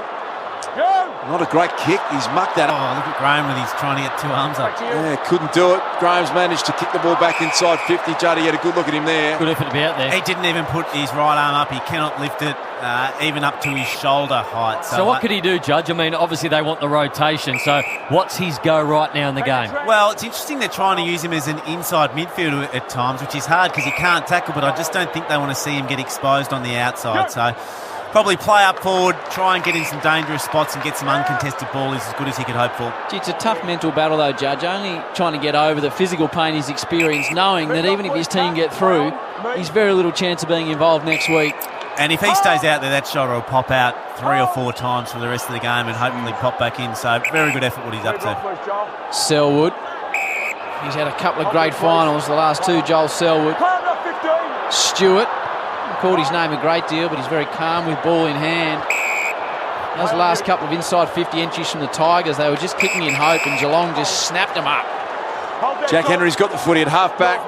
They've been able to score the 3 times they've switched the ball. They've been pretty much straight down the line most of the night tonight, but when they have switched the footy like they have now, the Cats, they usually score. Led it by 19 points. The switch is on again. Dak Tui finds Selwood through the middle of the MCG. Narkle. And as Brownie pointed out, with great insight, they have opened them up when they've changed direction. Selwood, he's got a man he wants in the pocket. Out the back, Menangola, not paid the mark. Parfitt with some time twisting and turning. Not a great handball to Guthrie. Tigers en masse arrive. Rioli won a really good contested ball. Squeezed the handball out to Ellis. Now this is Edwards at half-back. Can they get it through? Lambert searching for it. Tackled by O'Connor. Selwood first to the line, and eventually it goes over right in front of Tommy Brown and the Doc. Let's get down to Dr. Owen White. Big story, Dars. Dr. Owen White just picked this. Trent Cochin isn't improving. He's just come off, Doc. Yeah, that knock to that lower leg is really sore. Last 2 or 3 minutes he tried to run it out, but in fact he got worse, Tom, so that's a real bad sign. He's with Dr. Greg Hickey as we speak. So they've got Graham with one arm, Martin with a bit of a corky, now Cochin with an issue with his Lower leg. Dusty moving all right there. Hand pass to Rioli. Soldo. Now it's opening up for the Tigers. They go back towards Castagna. His kick is smothered. He has a second crack at it. Does well. Castagna hits 45. Takes a bounce. Runs around one man. It'll be one of the great goals. He went too far. Comes in towards Dusty Martin though. His kick is smothered. Geelong are fantastic in defence. Brilliant smother. Sam Menengola. Dusty was going the right foot check side. It looked like it was on line, Brownie, and Menengola, heroic effort. Yeah, he dived on it, didn't he? A great smother, but there was also one at the 50-metre line just before that as well. 6-6-42, 3-5-23, 19-point lead to the Cats, 18 gone second term. Dangerfield defending about 30 out from his own goal. This is Buse now, trying to get through Rioli. Selwood's been really big, par fit. And a boundary throw. And Joel Selwood's night so far, please, true man. Red Z Lending, he's had 17 disposals and a couple of clearances, leading ball winner on the ground. In the last 6 or 7 minutes, it's been dominated by Richmond. Geelong have had a couple of entries, but they're weathering the storm right now, the Cats. If they can get away in the next couple of minutes without a Richmond goal or retaliation and get down the other end and sneak one themselves, this would be massive. They've kicked the last 5 goals, the Cats. They lead it by 19 points. You got 6:24 to go before half-time. Myers to Ablett. Richmond have got the numbers for the ball. Well done by Asprey. Chops it off. He's got Baker. Now, this is an important kick. Runs right across the face, Baker. He wobbles it out towards a man Ellis, who's been good. He's got the hard-running Grimes trying to open up an option. And he finds him nicely. Dylan Grimes on defensive 50. And he's wobbled one back to Brandon Ellis at half-back. Just the little things as well. They're making hard work of it, the Tigers. 7 of the last 9 inside 50s, Richmond for Red Z Lending, but they've only scored 2 behind. Oh, Hooley's kick, little fingernail on it, Atkins, and that's enough to turn it over. Henderson's now got it. He's a big kick, Lockie Henderson. 55 out from goal, and he's signalled to the umpire, Juddy. Are those old legs capable? No, he's giving it to Tui. Straight away, as Juddy predicted, the Zach Tui. Bombs to the goal square. Grimes can't take the mark on their last line of defence. Asprey has seen it through for a rush behind. So the Cats go to 6-7-43. The Tigers are 3-5-23. 20-point lead to Geelong. Triple M, Beaumont Tile scoreboard. How's Cochin looking with that lower leg issue, Doc, Bob Jane? Yeah, got some heavy strapping down there. Still moving very ginger. Martin's out. He takes one bounce. 60 from home. Dustin Martin. He's going to go all the way with a wobbly mung. It's horrible from Dusty. He has not kicked one the right spinning method tonight so far, Howard. And he hit Stewart on the chest. Looked like an absolute rolled gold opportunity to score. Sorry, Brownie, what do you got there? I was just commenting to Tunners that it looked like a floater you at the under-11s, Howie. Right, but you decided to broadcast it to the world and I enjoyed it. Old Snorkel in the back row is doing some specials. Here is Reece Stanley. The Cats have gone deep inside 50. Adler, the one-on-one. He got rid of Grimes. The little master from the pocket. Floats it across. Ratagalia. Broad was superb there. 2 against 1. Managed to get a timely fist in and save the day. Boundary throw in. This game is on a knife edge at the moment. Last 5 goals, the Cats lead it by 20 points, 21 gone second term. Triple M Beaumont Tile scoreboard. Tommy Brown gone Dusty munged it like he was in the under-11s. Yeah, bit of special comments. Narkle and Grind Myers standing on their own on the other side of this pack. And it's Nathan Brown alongside Chris Judd, the Triple M C-Bus Supers. Rioli picks a pocket, hurried hand past Bolton. Clever tap out of trouble. Prestia started the game well. Selwood's got him. He's eating him up. Gets back towards Myers. Dalhouse a step. A shimmy, a jig to Stanley. Doesn't have any of that. So he drops it long. Richmond should have the numbers in defence. Menengola's out marked too, has he? Hit the ground. Gee whiz now. Baker. Free kick. Downfield to go the way of the Tigers. We've got 4 minutes on the clock. And it's Geelong leading 6-7 to 3-5 by 20 points. They've kicked the last 5, the Cats. Trent Cotchin back out on the field. Wouldn't say that he's running freely. We'll get a summation from the doc in a minute, just exactly what the Tigers have got to deal with as well in the second half. They try by 20 points. Bashahuli's put it out to Cotchin, and Dalhouse, that was agricultural, that one. Gave away a free kick. Now Cotchin got a bit more better movement in his body. All of a sudden, Bashahuli releasing kick to Lynch. They got to get this man in the play. He's got 2 goals of their 3. And he looked in really good form. Dusty Martin's deep. Cats have rolled a lot of numbers back, so the short one's on to Vlostone. Jack Revolt's numbers too. He's only had the one handball, Howie, and scoreless, of course. Okay. That'd figure if he's Yep, I said of course. Thank you. Hooley from 60 takes a bit off the kick. It's a brilliant ball from Basher Hooley. And he's hit Castagna. 35 out directly in front, and this man is in this side to kick these goals. And all the Geelong defenders were looking out of the corner of their eye at Tom Lynch or Big Ivan Saldo or Jack Revolt waiting for the long option, and really good vision there by Basher Hooley just to spot Castagna. This is a big jogging kick. into a pocket in their forward 50. Not the best set shot either, Howard. No, he's not. The Tigers' season hanging on by a thread. Needs to kick this. Does Castagna. Slow, deliberate approach. Kicks the goal. Much needed for the yellow and black. Richmond break a run of 5. And kick their fourth. 4-5-29. The Cats 6-7-43 back to 14 points. 2:15 on the clock before the major break on your Triple M Beaumont Tiles scoreboard, and he's celebrating with his teammates Castagna on the Triple M Bosch Tools replay. Good, better Bosch, professional power tools, measuring tools and accessories. Definitely feels like there's been a bit of a shift in the last 10 minutes. Judge, Richmond have dominated possession, haven't been able to put it on the scoreboard. They've kicked 1 goal, 2 from 10 inside 50s, where Cats did have a couple of locks and a couple of good opportunities, but there's definitely a momentum shift right now in favour of the Tigers. Huge goal that was for the Tigers, and a long time run of 5. That one interrupted for the Cats. We're back to a 14-point game. We've got 2 minutes and 15 until half-time, and that is not really a margin that's a concern. The game has felt like it's been a lot more Geelong's way. Martin shins it forward. In the way, O'Connor wrapped up immediately in a tackle at centre forward, and you can see umpire Ray Chamberlain demanding the footy. And he's thrown up at centre forward. Soldo. Reece Stanley. Now O'Connor to half forward. Radaglia been very good so far. Broad. Atkins had 24 tackles in a game in the VFL. Did Tommy Atkins. Applied a very good one there. Spills out in the Ablett direction. Can he get past Broad? Picked it up. Wanted to find Narkle. Narkle ends up applying a tackle on Asprey. Got taken the full 360, but the correct decision is to throw it up. Cats deep in attack. We got 1:41 on the clock. The Tigers will be defending with everything they've got. They've kicked the last to break a run of 5. They trail by 14 points. Soldo clears the area. Dowhouse is awake to it. Nice tackle from Caddy. Back towards Selwood. Steps 1, tackle steps 2. He's gone. Had to be gone. Ray got him on the third one. And that's the Tigers upping the defensive pressure. Minute 28 remaining in the game at half back.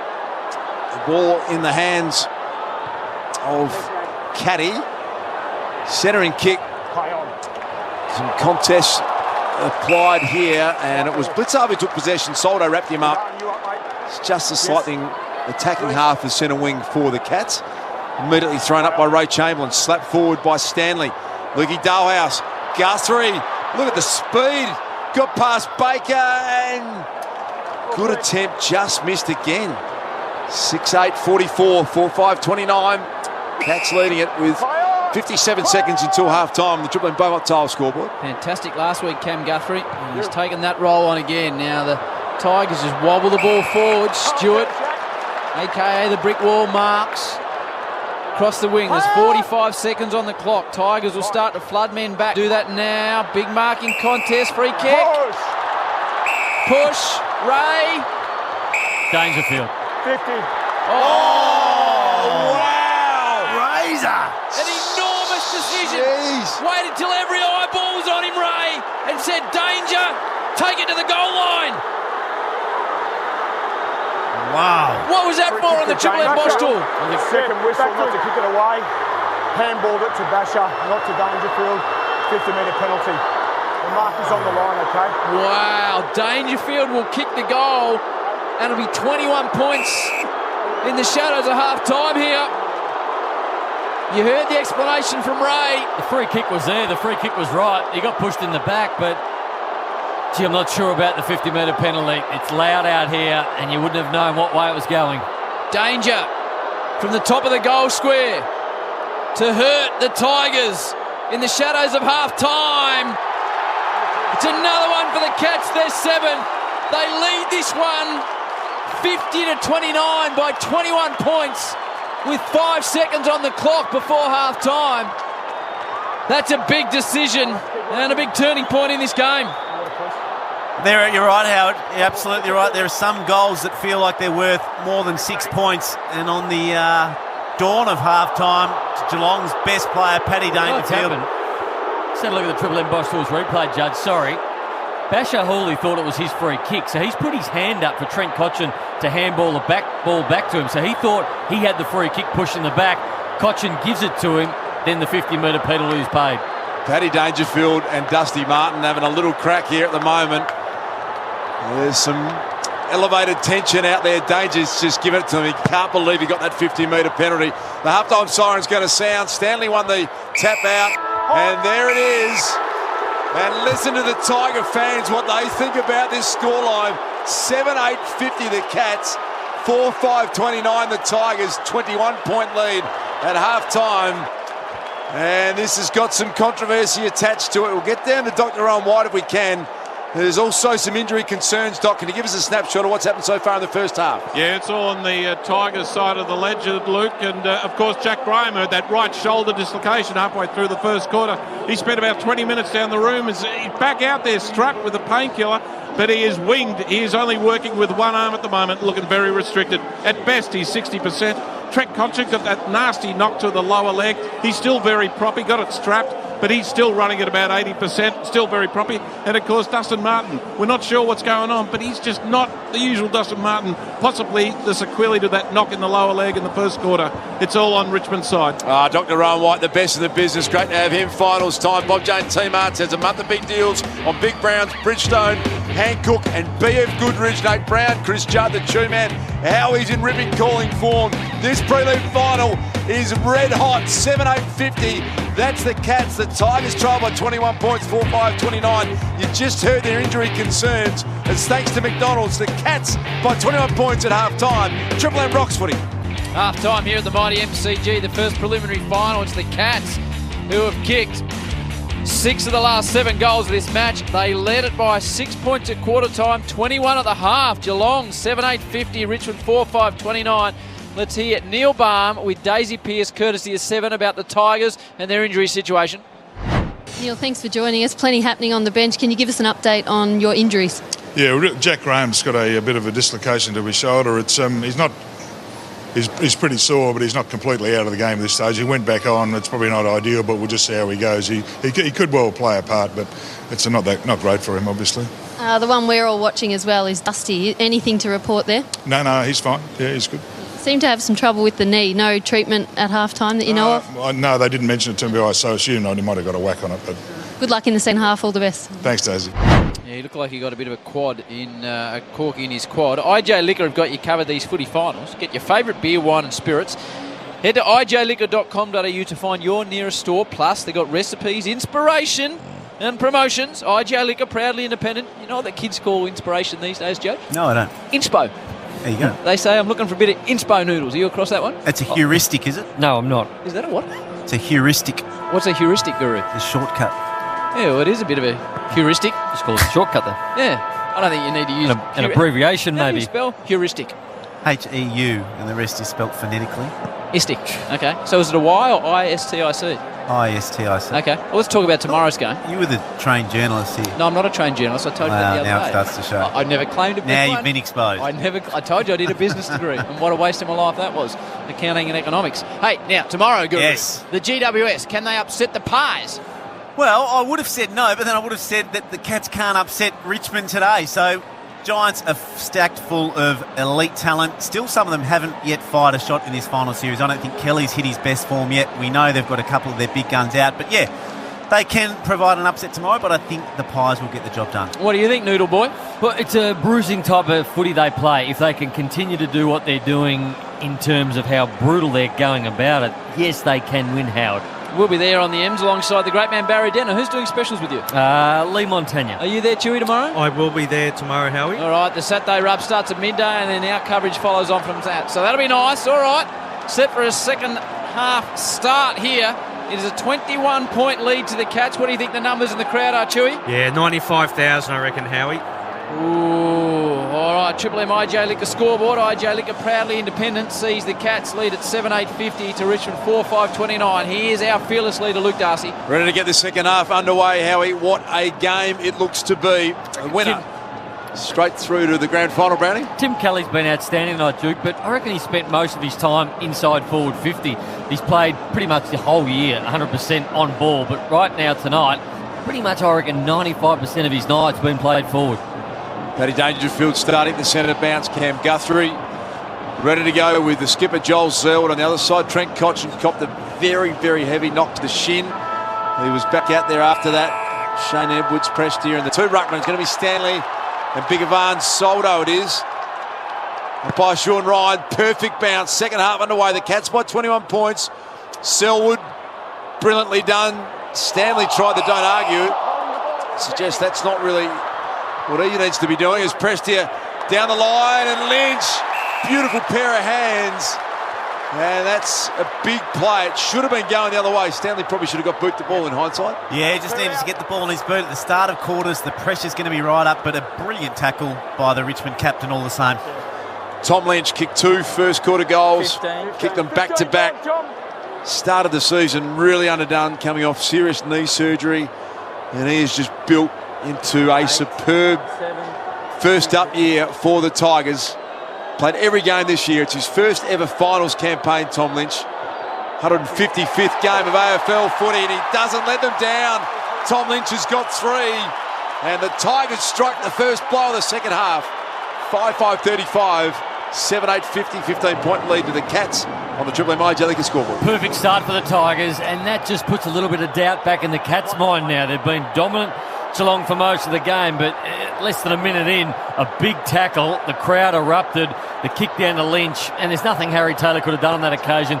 The kick was so good, the ball movement came in so quickly. He's a wonderful kick, but right now you'd have some doubts if you're a Geelong player. They've kicked the first goal of the second half, and they're back to within 15 points. And that's Noodles Brown alongside the Judd man. Triple M Cbus Super special comments. Cbus Super offering members insurance cover that protects building construction workers. A couple of nice finishes from Lynch tonight with the heat really on. Jack Graham, is he started on the bench? Doc, can you see down there? Yes, Harry on the bench and still not moving that right arm particularly well. All right, as Neil Barham said, not sure how much he can take further part in the game. This is the Tigers again through Hawley. That's a nice little slider towards Rioli. Hardly called his name this evening, Daniel Rioli, Chewy. Only 6 possessions. Okay, Menengola with a looping hand pass in defence to Henry. Now Tui's under pressure. Does well by hand to Selwood. And now O'Connor with a little wobbly ball to go out on the full. So a nice positive start for the Tigs. Basher Hawley to bring it back in. Right in front of the interchange race. Members wing side, MCG Basher Hawley. Pumps it down the line. Riewolt's been quiet. Massaged off the ball he was by College Asney. Jack comes back in, slaps it down. Selwood's clever handball over the top to Henry. Now this is better Tigers pressure. Shane Edwards. And they trap it in their forward half of the ground with some strong work. Bosch Tools replay. Any free kick there, Brandon, to Jack Riewoldt? No, Jack Riewoldt stayed for that one. It's only 2.5 minutes in, but the Tigers look energised like they weren't in the first half. Martin spins it round with a high wobbler inside 50. Lynch is out number 2 on 1. Pay the mark. Who are they going to pay it to? Tommy Lynch. Is it Lynch? It's Lynch. Marked it in between a cat sandwich. And the man that's come from the Gold Coast, the dust said started slowly. He's lining up for 4 in his first ever prelim final. Well, we're witnessing something big, Howard. It's not just 4, it's 4 from potentially 6 goals, and that was a 2v1. To have your big man take a contested mark like that in a big game is absolutely priceless. He's been kicking nicely tonight. Don't want to moz him, but this is only 30 out directly in front. To kick 2 to open the second half. Lynch leans back on it, waits on it, and misses it. Massive moments. The Tigers, 5-6-36, Geelong, 7-8-50. Zach Tui, IJ Liquor scoreboard. fullback kick in. Got it out to Blitzars, who played it pretty well. Advantage been paid. The Cats maybe wasn't a whole heap of advantage in it. Selwood was sold into trouble. They've turned it over now Jaden Short on the outer wing. Switches back inboard, then dumps a long kick. Rewald out the back. Dusty Martin straight into an open goal. He's got 2. Tigers have got the first 2 of the second half. And Chris got a bit to think about. 6-6-42. 7-8-50, 8-point lead to the Cats. Triple M take the scoreboard. I want to wait for the replay, but I reckon Jack Rewalt went up and deliberately punched that down to Dustin Martin. The degree of difficulty was enormous because it was a 60-metre bomb in, but definitely got the hand out, and that is as good a football as you'll see. He's been very quiet, Jack Rewalt, but that little bit of brilliance there has brought the Tiger Army to life, and that's the sort of thing that can change the course of games. Bashar Hooley, he's the number 1 ranked player for the Tigers. 19 possessions, 6 intercept, and he's going to 86% by foot is Hooley. Gee, man, what does Jack Rewalt get for that? Because that's the best bit of footy of the evening. Yeah, goal assist for Red Z. Gee whiz. Well called, Noodles. It was a perfect fist right to his man Martin. Now the Tigers again, they look to clear it out of the middle. Soldo, can he pick it up? Parfitt's got him by the ear at that particular point. Selwood now. So the Cats have given up the first 2, and their 21-point half-time lead in 5.5 minutes has just sort of frittered away to 8. Geelong pressure at the moment. They're 3 kicks, 12 handballs in this quarter. Here they come again. Edwards wins the clearance, puts the Tigers inside forward 50. Colin Jasny was really good. Picked it up at ground level. Got it back to Jed Buse. He's got Menengola at half-back. Just need a little steadier here, the Cats. Been jumped in the second half so far, as Brownie pointed out, been all Richmond's way early stages. Ablett with a big contested mark on Nathan Broad. 8-point lead, 6 minutes gone, third term. The 35-year-old champion, Ablett, just pops it down the line. Radagalia, in comes Dullhouse under pressure. Handball bobbing around on the 50-metre line for the Cats, and a free kick going the way of Nick Vlostone. Things just going the way of the Tigers at the moment. Early numbers for this term, Chiopolo. Inside 50s, 6-zip Richmond's way. What were the inside 50s in that first half, Chew? Yeah, well weighted in favour of the Cats, Howie. Geelong were 32, Richmond only 19. That's on your Triple M Red Z lending stats. It's a 50-42 lead for the Cats on the Triple M IJ Liquor scoreboard. IJ Liquor proudly independent. Gazza trying to get involved at ground level. Applies a tackle. The ball's stymied, and the umpire will separate the boys right on the AFL logo on the wing in front of Tommy and the Doc. A couple of rapid interchanges as the players take the opportunity with the ball right in front of the interchange race. Soldo too strong for Stanley. Prestia wrapped up by Menengola, almost in the identical spot. AFL logo, members wing side. Will be thrown up again. Dangerous little period for the Cats here. You got Dangerfield and Selwood both off the ground. Cochin looks to have got through that heavy knock to the shin, moving well with that kick under pressure, out of bounds on the full. Mark O'Connor at half-back. The Irishman's got ball in hand. Heard the call. He's going to send it down the members' wing side. Pretty well played by Stanley. Got it to Parfitt. He kicks it out of bounds on the full. And it will be Asprey's free kick at half-back for the Tigers. Asprey and Grimes had tonight, Chew. Red Z lending. Asprey, he's had the 8 possessions and 5 marks. Grimes also the same, 8 and 5. Okay, Asprey sees something short he likes. And finds Lambert, who hasn't been his usual dominant self tonight, Chewy. He's only had 6 possessions and he's averaging 22 this year. So he needs to get going. Well done by Narkle, kicked the goal in the first half. Back by hand. Gee, it's again out on the full, this time from Buse. Basher Hawley will reset things off half-back. You can see what the change in pressure from Richmond has done to Geelong's skill level. All of a sudden they're the team that's under the pump and they're making skill errors. Liam Baker, ball in hand at half-back. Brian Myers was standing the mark and collapsed. As though Basher Hawley had maybe given a little under the ribs. Umpire was right there, said, no, Grant, nothing in that. And then Lambert. So the Tigers, they come again. Long ball in. 50-50 ball to one. Tom Stewart did pretty well, got boot to ball. And Race paid that the required 15. It was only just. Now the kick comes out. Henderson takes a good mark. Was a good mark. Good strong hands. In for Tommy Hawkins, Lockie Henderson. Did start forward. Sure he's positioned on the ground exactly at the moment, Judge, your former teammate. No, I think he's still playing in the forward line. Sends it down towards Radagalier, who started nicely. He's been quiet since. Last Could thing have been a facial falcon. Geelong want to do right now, Howard, is play down the line, is not take a chance. They're under the pressure at the moment, but they're still 8 points in front. What Richmond want them to do is go back into their shells, kick the ball down the line so Richmond can set up and do what they always do, smother sides into submission, then they get multiple inside 50s. Geelong still need to take this game on. Beautifully done, Radagalier. Got it to Kelly, and the Tigers, very different looking side. They look settled in the second half. Lost own, intercept mark. Wow, it's a very interesting kick through the corridor, but now this is the Tiger way. Free kick. Pushing it back, Richmond. Richmond free kick's going to go the way of Baker. Different game this does.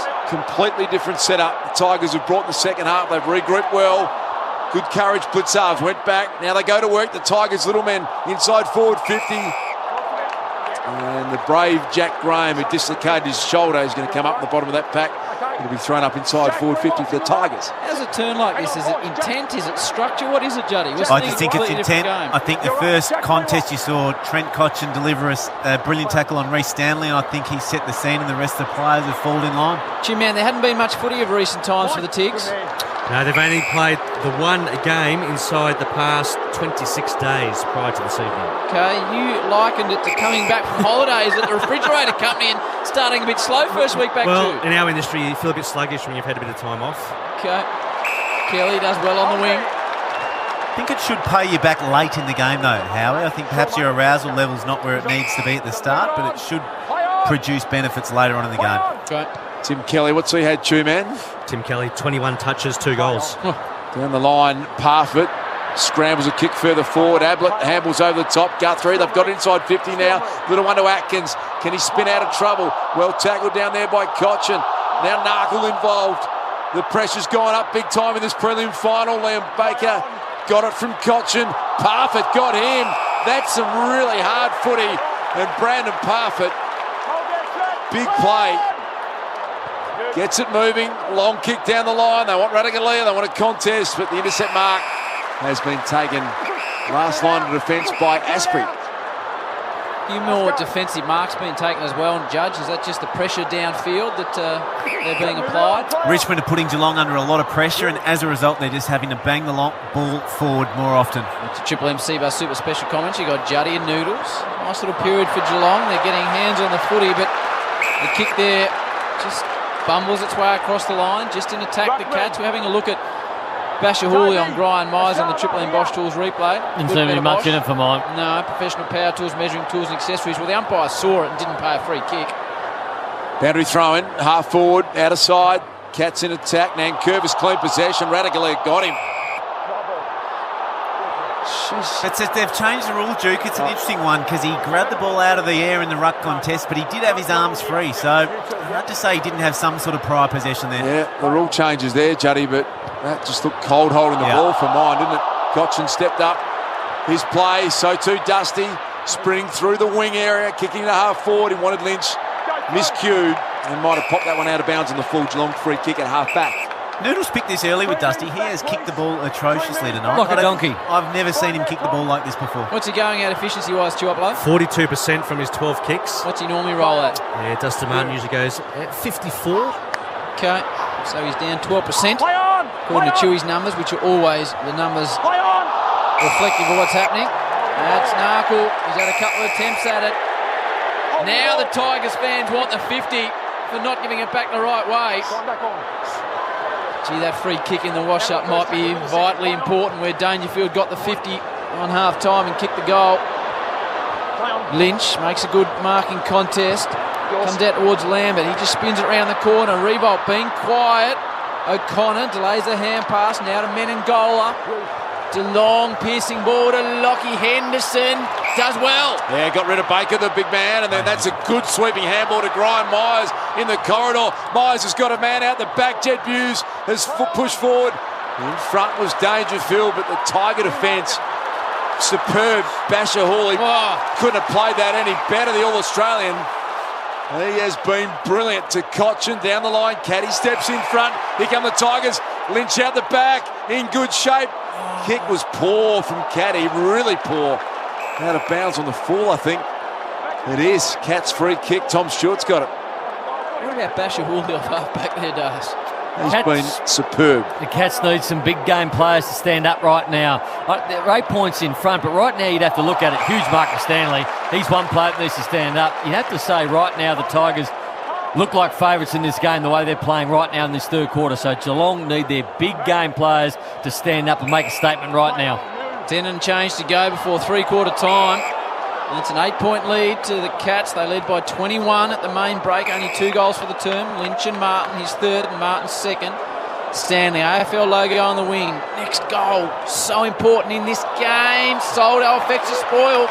Does well, it'll come to ground. Edwards, normally good with ball in hand, hits Revolt. Wants to get a bit of involvement in this game. Gets it moving now, Lambert. Tom Lynch emerging as the most dangerous forward on the ground. Stewart did pretty well out the back. Graham with one arm did really well. Bending over, still a live ball in the goal square. Rioli's there, and the Cats defence scramble it through for a rush behind.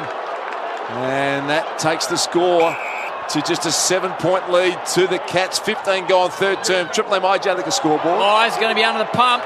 His hand pass is turned over. The free kick was given away as Richmond run inside 50.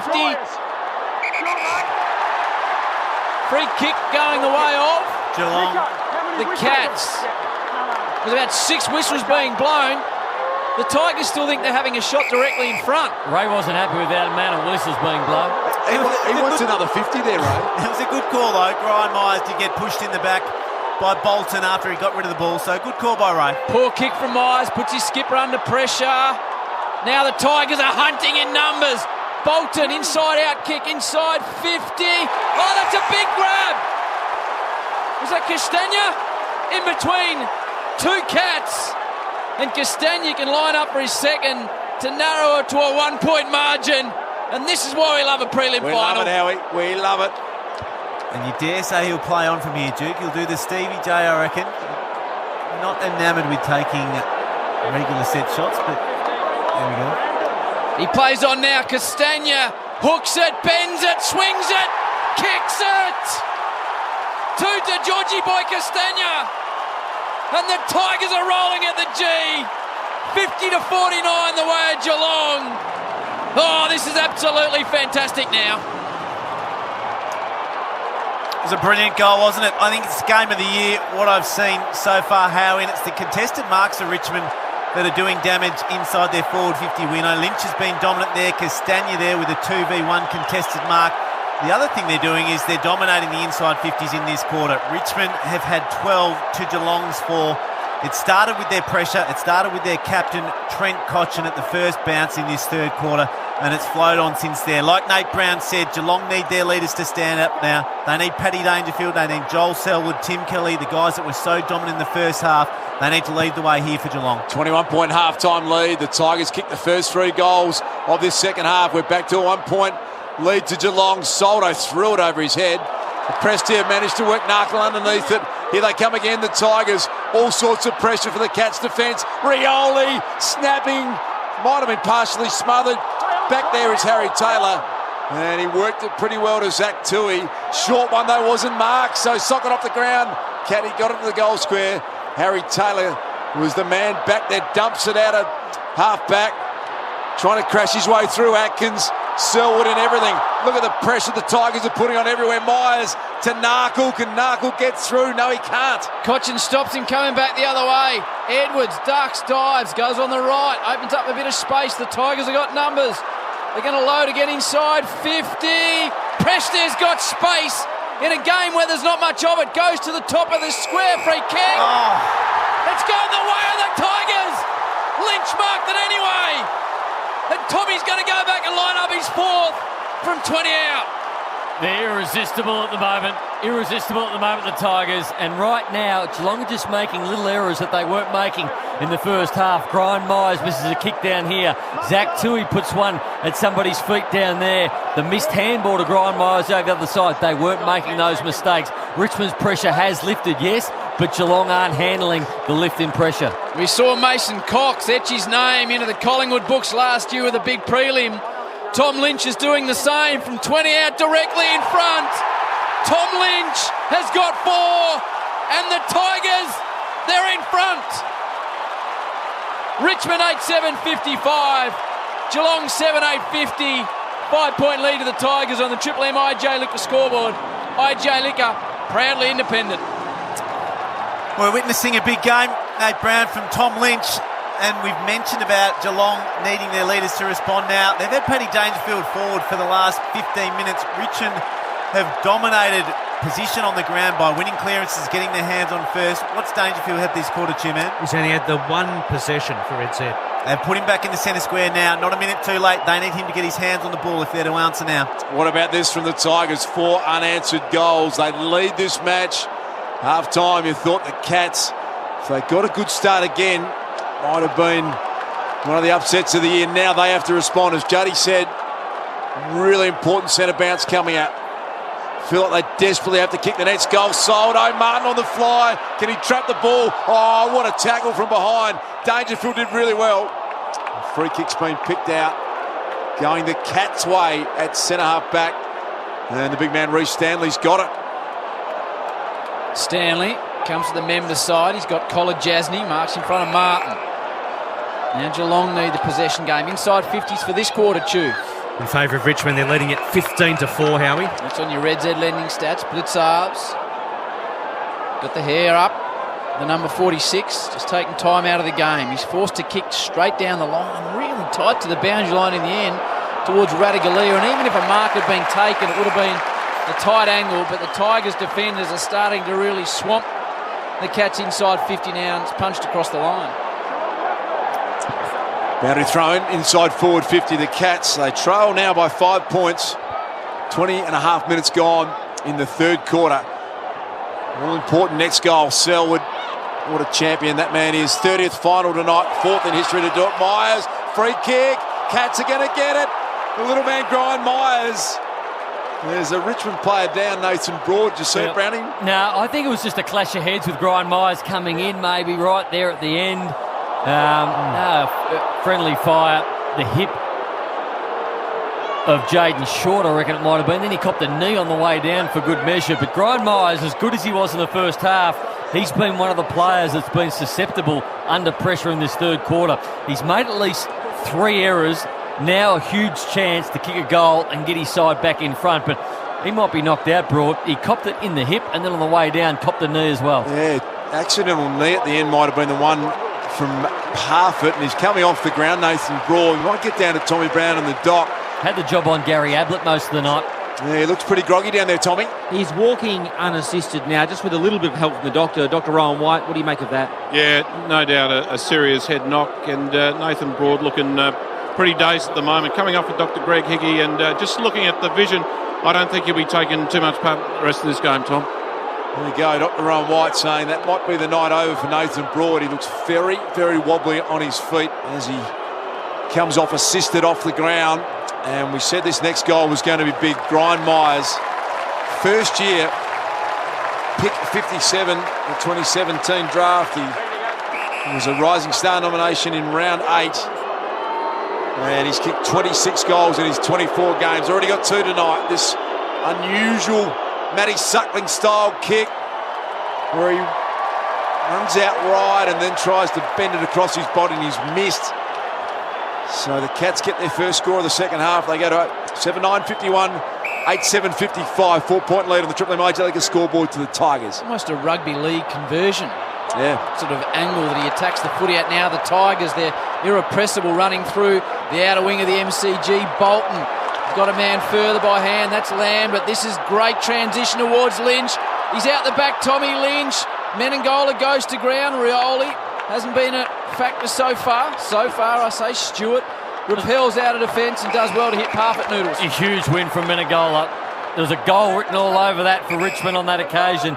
Slid in, took the chance that he might have taken somebody's legs out, but played it perfectly. Nath Brown, Chris Judd, Triple M C-Bus Super Special comments. Ratugolea smashed the pack on the wing. Selwood's been huge. Here's Myers, kick through the corridor, 50-50 ball. Stanley a bit too athletic there for Bigavan Soldo. Oh, the handball's a shocker though.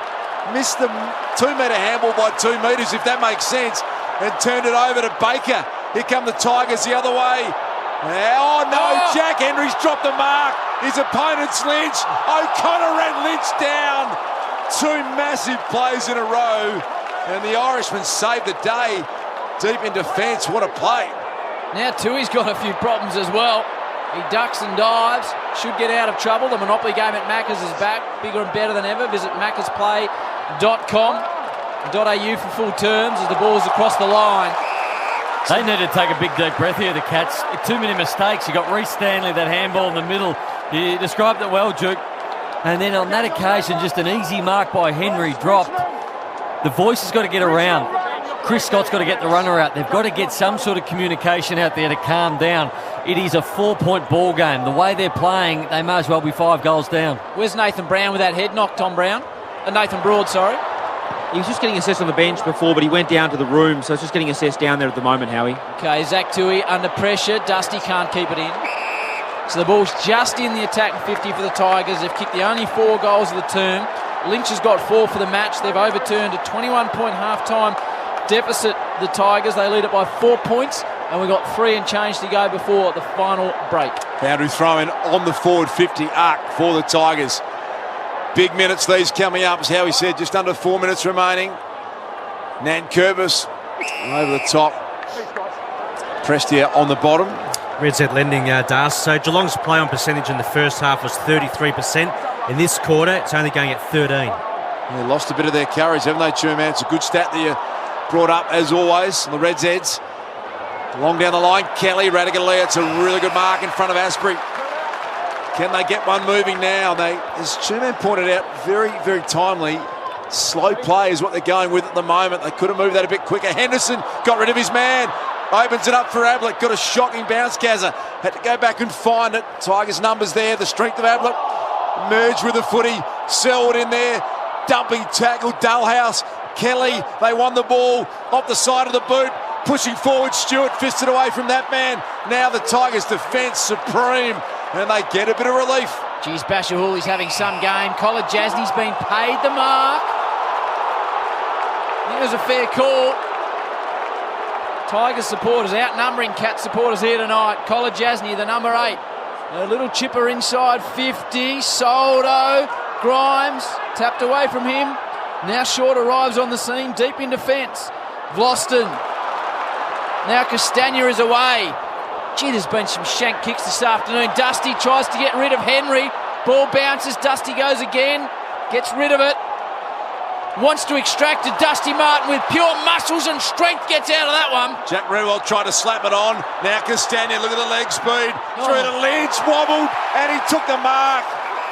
What a game he's playing, Tom Lynch. That's got to be 50. Tom Stewart ran through the mark. There's Tiger numbers out everywhere. And the mark has been taken by Prestia. And all of a sudden, they looked a little rattled there. The Cats couldn't get back and defend. Gee, Stewart was lucky there. Structures all over the place. When you look up and you've got Lynch one-on-one with 60 metres of space, he looks up and then he's got 2 players running inside 50 with nobody on them. All of a sudden, you've got 5 Cats players outside 50 trying to get back inside 50. They've just lost their structure a bit. The man Brian Taylor refers to as the human meatball. He's got 5.14 for the year. This is a 40-metre shot directly in front. Prestia! Dion Prestia! 5 in a row. And the Tigers make a big, big statement. 10-point lead.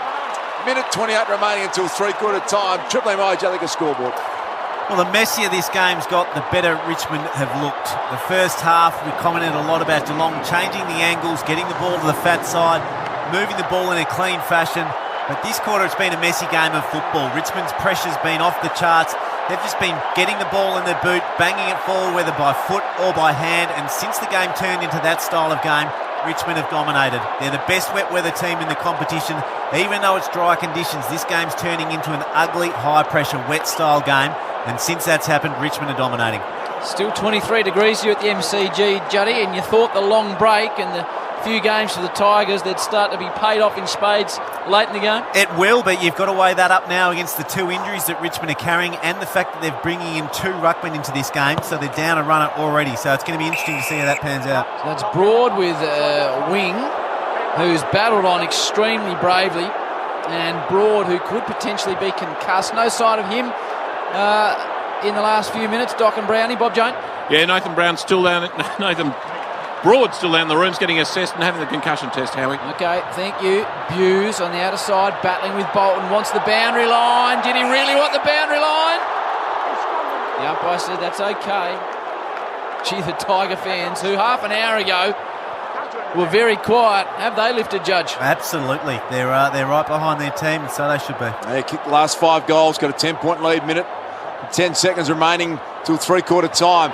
Joel Selwood, his numbers please, two-man. 25 touches. Kicks it to half-forward, Radaglia, Ablett front and centre. Clever little handball to Dalhouse. Now Blitzarves working with Castagna. Hooley got back, toe poked it, one-on-one down there, Guthrie, out wide. Impressive players, Mark O'Connor hands it back to Selwood. This kick's important. Dalhouse is the man. Stood under a good mark and took it beyond his range, you would think, 52 metres out. Flicks it straight to Selwood. Selwood to the goal square. Henderson in pretty good shape. Takes the mark. Lockie Henderson will go back directly in front, 10 metres out. Huge mark. Huge mark, and he's just building into his game nicely. He was slow to start, but he's had a couple of big contests, and this quarter had a couple of very important contested marks as Lockie Henderson. So the clock ticks down to 22 seconds until three-quarter time. They haven't kicked the goal in this third quarter, the Cats. And Lockie Henderson, just 5 games this year. Played prelim finals in 2016 and 2017, directly in front, made the goal up by a move. And the Tiger defenders are pointing to the goalpost. Juddy. I believe it's a goal. Score review. That's good enough for me, normally. It's a goal. Please check to see whether it hit the post. Okay, Triple M Coates High score review underway. They head to the arc. Juddy's called it a goal. Hasn't got one wrong in 2019. Pretty close to the goalpost, fair to say. Any second thoughts on that, Judd, man? No. We need Snicko on the goalpost. They have got Stinko on the goalpost, yes. All right, well, we might see that in action soon in the arc. See ball, catch ball, Duke. That's a goal. Oh, goal though. Not much happening on the Snicko. How much they spend on this arc, Duke? A lot of money, Juddy. Could have gone straight to Judd Corp, I reckon. Who's in the arc? Who is in the arc? What are all those people doing all game? Chris O's down there. They've got a couple of specialist Do they get catering? goal umpires. So we go to the scoreboard. Umpires calls a goal. We told you 2 minutes ago again, Howie. Yes. Three-quarter time, and we've got a 4-point lead to the Tigers. That was massive, Lockie Henderson's goal. Right on the siren. 9-7-61 the Tigers. 8-9-57 the Cats. Howie, we've got two men. We've got Juddy. We've got Nate Brown, Tommy Brown in the dock. The Tigers by 4 points at three-quarter time. It's thanks to Macca's Triple M Roxford. What a game of footy this is. The Cats led it by 6 at quarter time, 21 at the half. Then the Tigers kicked 5 in a row before Henderson got one on the siren. Richmond leader by 4 points at three-quarter time, 9-7-61 to the Cats. 8-9-57. Triple M installer room scoreboard. There the numbers. Bob Jane T-Marts has a month of big deals on big brands such as Bridgestone, Hancock and BF Goodrich. But Tom Brown on the dock, Richmond is severely hampered. Well, Howie, we know they've had the week off, but they've got a couple of key injury concerns, including Graham and Broad. We'll start with Broad, Doc. What are your observations there? He won't be available for at least 5 minutes at the start of this quarter due to the restriction period for concussion.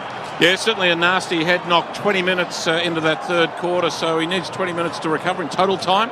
Look, he was very groggy. That was a significant head knock. I'd be surprised if he come back on, but he's currently being assessed by the doctor, getting a concussion test, so we'll have to go through all that before they make the final decision. And, of course, Jack Graham with that right shoulder dislocation tape, but still working with only the left upper limb, Tom. That right arm's no good. All right, thank you, gentlemen. Triple M Red Dead Lending stats. Red Dead Lending Loan Special for the self-employed. Tigers, when they lead at three-quarter time, Chew? Yep, they've won 16 out of 16, Howie. Have not lost. Needs to start in the middle right now, Howard. Geelong let themselves down in the middle of the ground at the start of that third term, and then it carried on for the rest of the quarter, and Richmond were able to get on top. Big statements need to be made by the starting four in this middle of the ground now. Selwood, Kelly, Dangerfield, Reece Stanley. They put the big guns in there, the Cats, as Nate Brown said. Can they win it? Oh, Cochin came smashing through. He bowled over Selwood.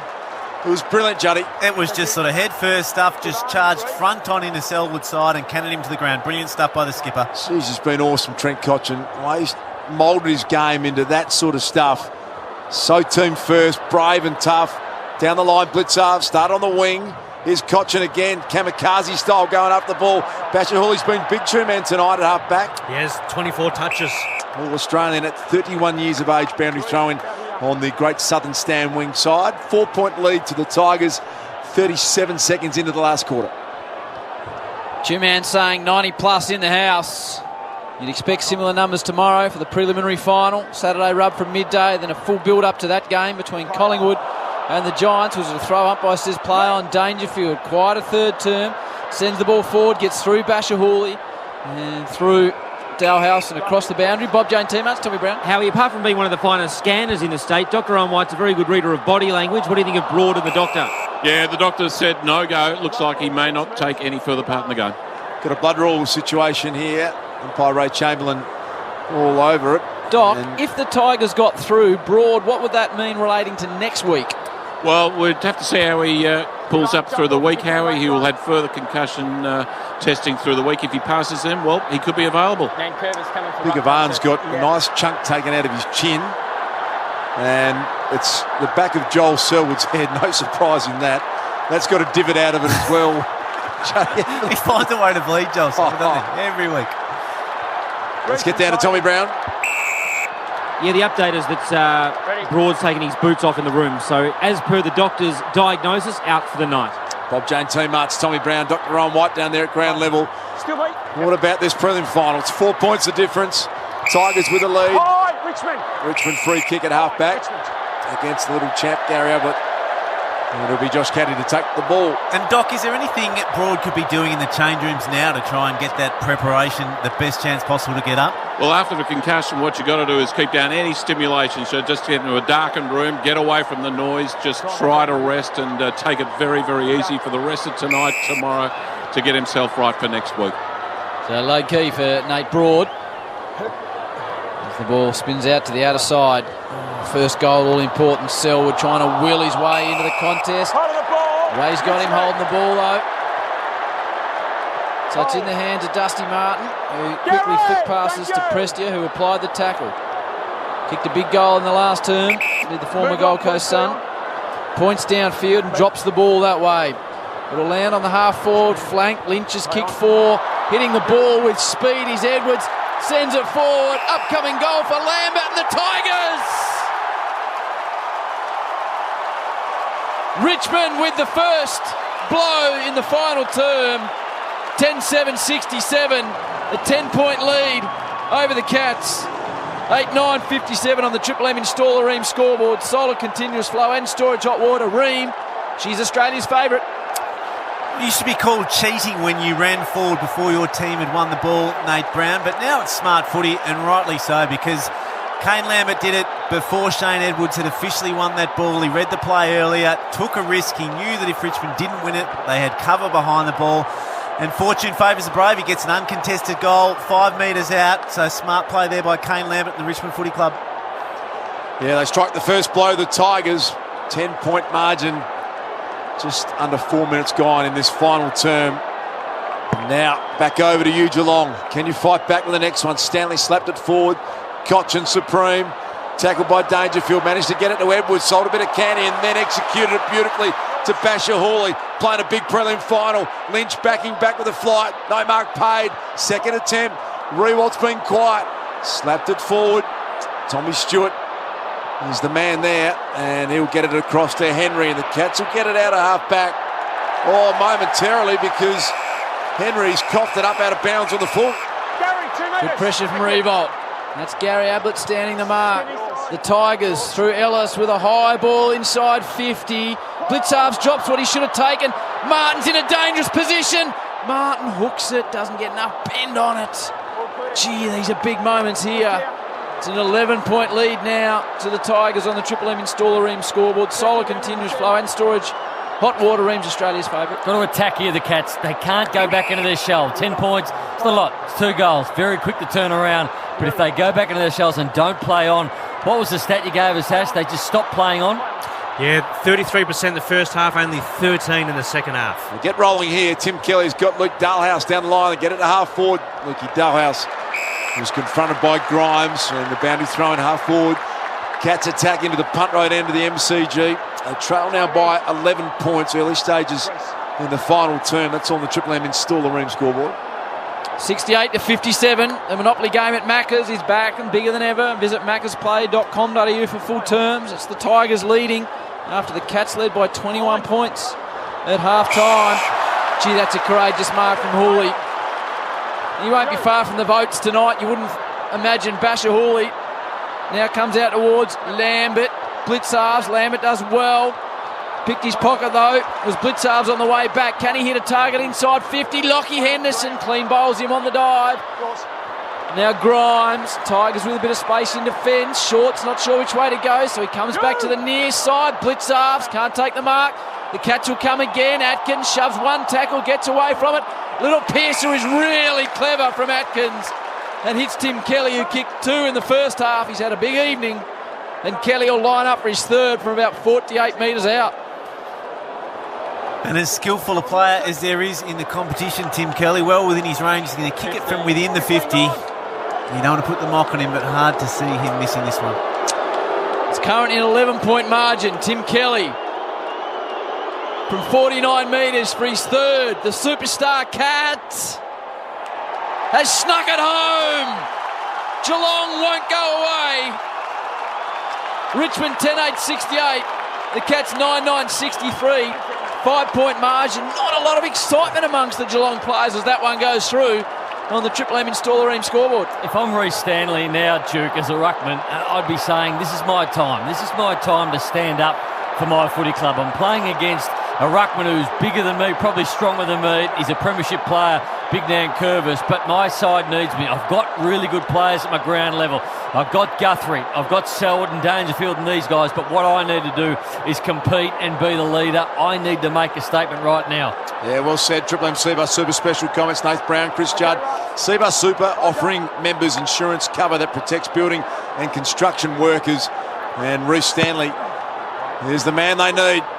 He wins it down beautifully to Parfitt. Parfitt, high ball to half forward. Ablett and Baker. Ablett! The little champ.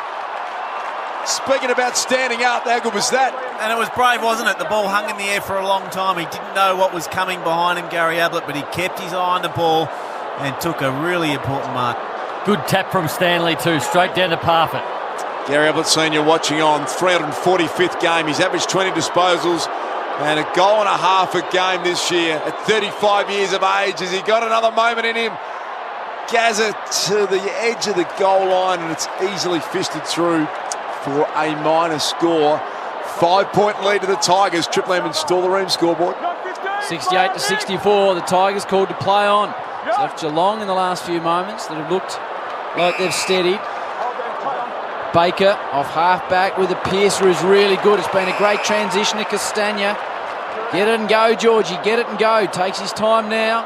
He's got options by hand. They go that way. Short.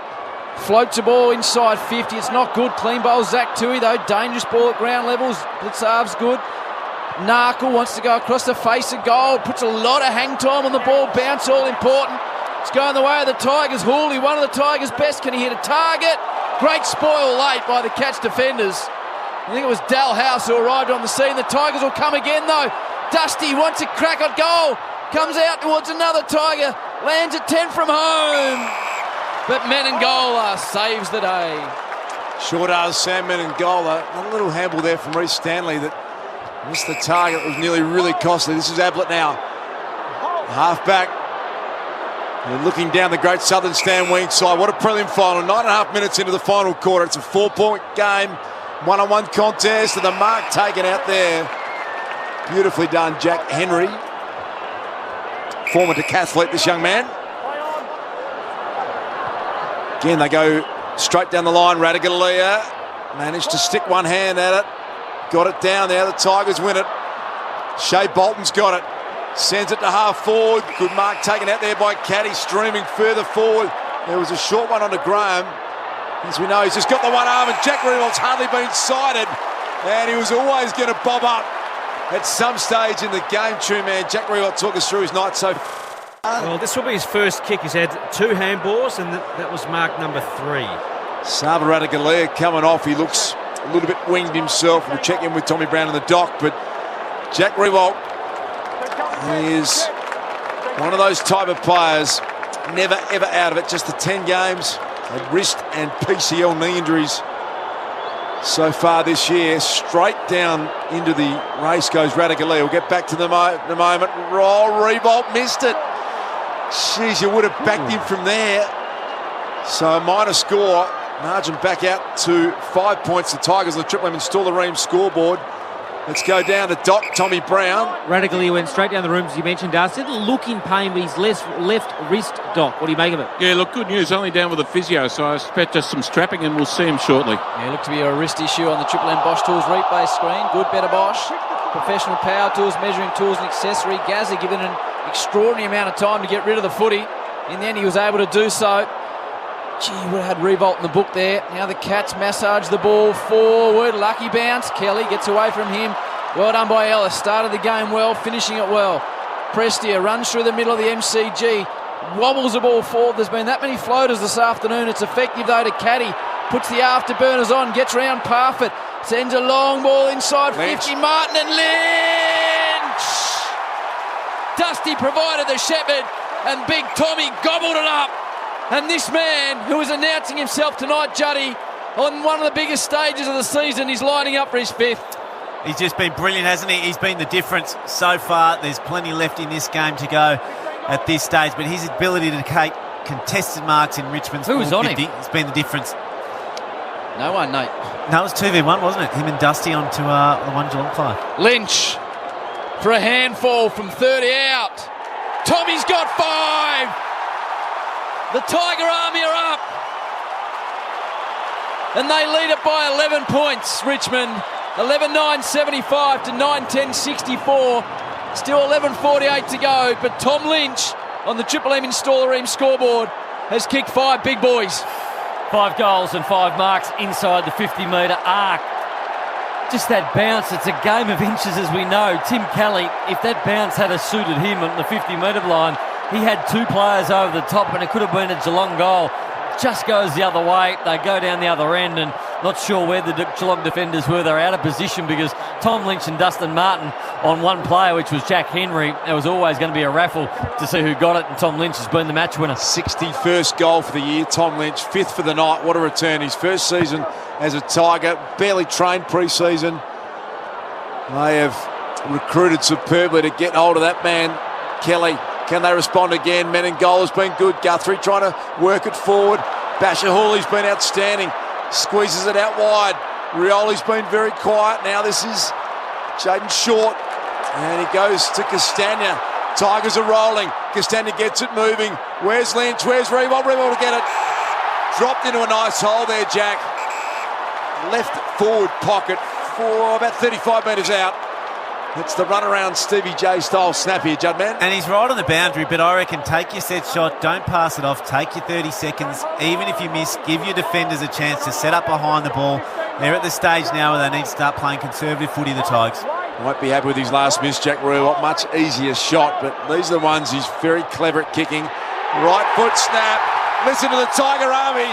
That tells you the story. No. Clip the goalpost. Juddy got it. Okay, geez, they were out of their chair, Judd, man. Yeah, just scraped it, Duke. Okay. 12-point lead to the Tigers, 14 gone. Still the Ream scoreboard on Triple M. Every moment so important now. Blitzars marks nicely in front of Baker. Looked to be an 18-point margin, but it's not. It's 12. Now the Cats have got space in the middle of the ground. O'Connor can hit a target inside 50. Meningola's the man. He's outnumbered. Comes to ground. Myers flicks it out the back. Surely a goal for the Cats. Menengola. Oh, it's fisted through from the great Dylan Grimes. It's a point to the Cats. And it's back to 11 points as we have a look at Jack Riewoldt's ball touching the goalpost on the Triple M Bosch Tools replay screen to us. Looked like it gave it a little nick there. I defer to Chris Judd. Nothing more than a graze, Duke. Very good call by the ump. Tigers ball with Asprey now. Right back pocket. Pumps it down the line. From the side, Henry double fister. And a boundary thrown. Still inside the forward half of the ground for the Cats. 15 gone.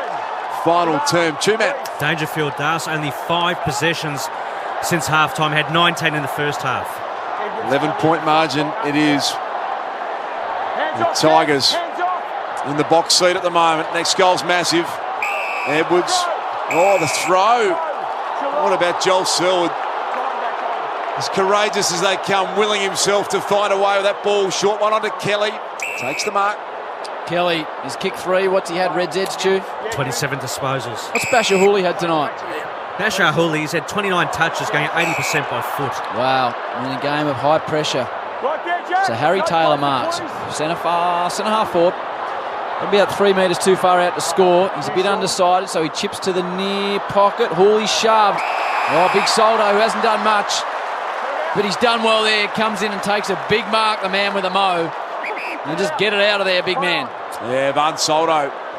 It's a nice moment for the big man. Not sure about him trying to hit a little sneaky target short, though, of Arn. I think the Mick Martin rule for you, just kick it as high and far as you can. Tim Kelly's been massive in this game. Big of Arn might get another leak. Look at this one.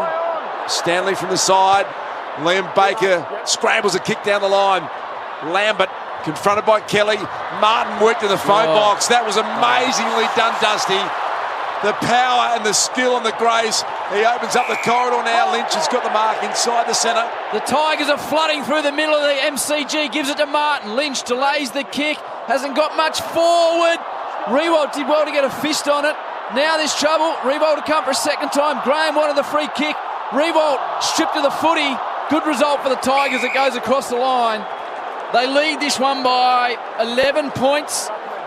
And we've got 8:25 to go. We're having a look at the Snicko on the Triple M Bosch Tools replay. Just a little murmur from the Riewoldt snap for goal. Riewoldt's done some good tap-ons, including tap-on of the year, Howie, but he's got to start grabbing the ball because every time he goes near it, he's trying to tap it. It's giving too much of a good thing. Chris Judd, Nath Brown back there, the Triple M super special comments. Best in the business all year on Triple M on a Friday night.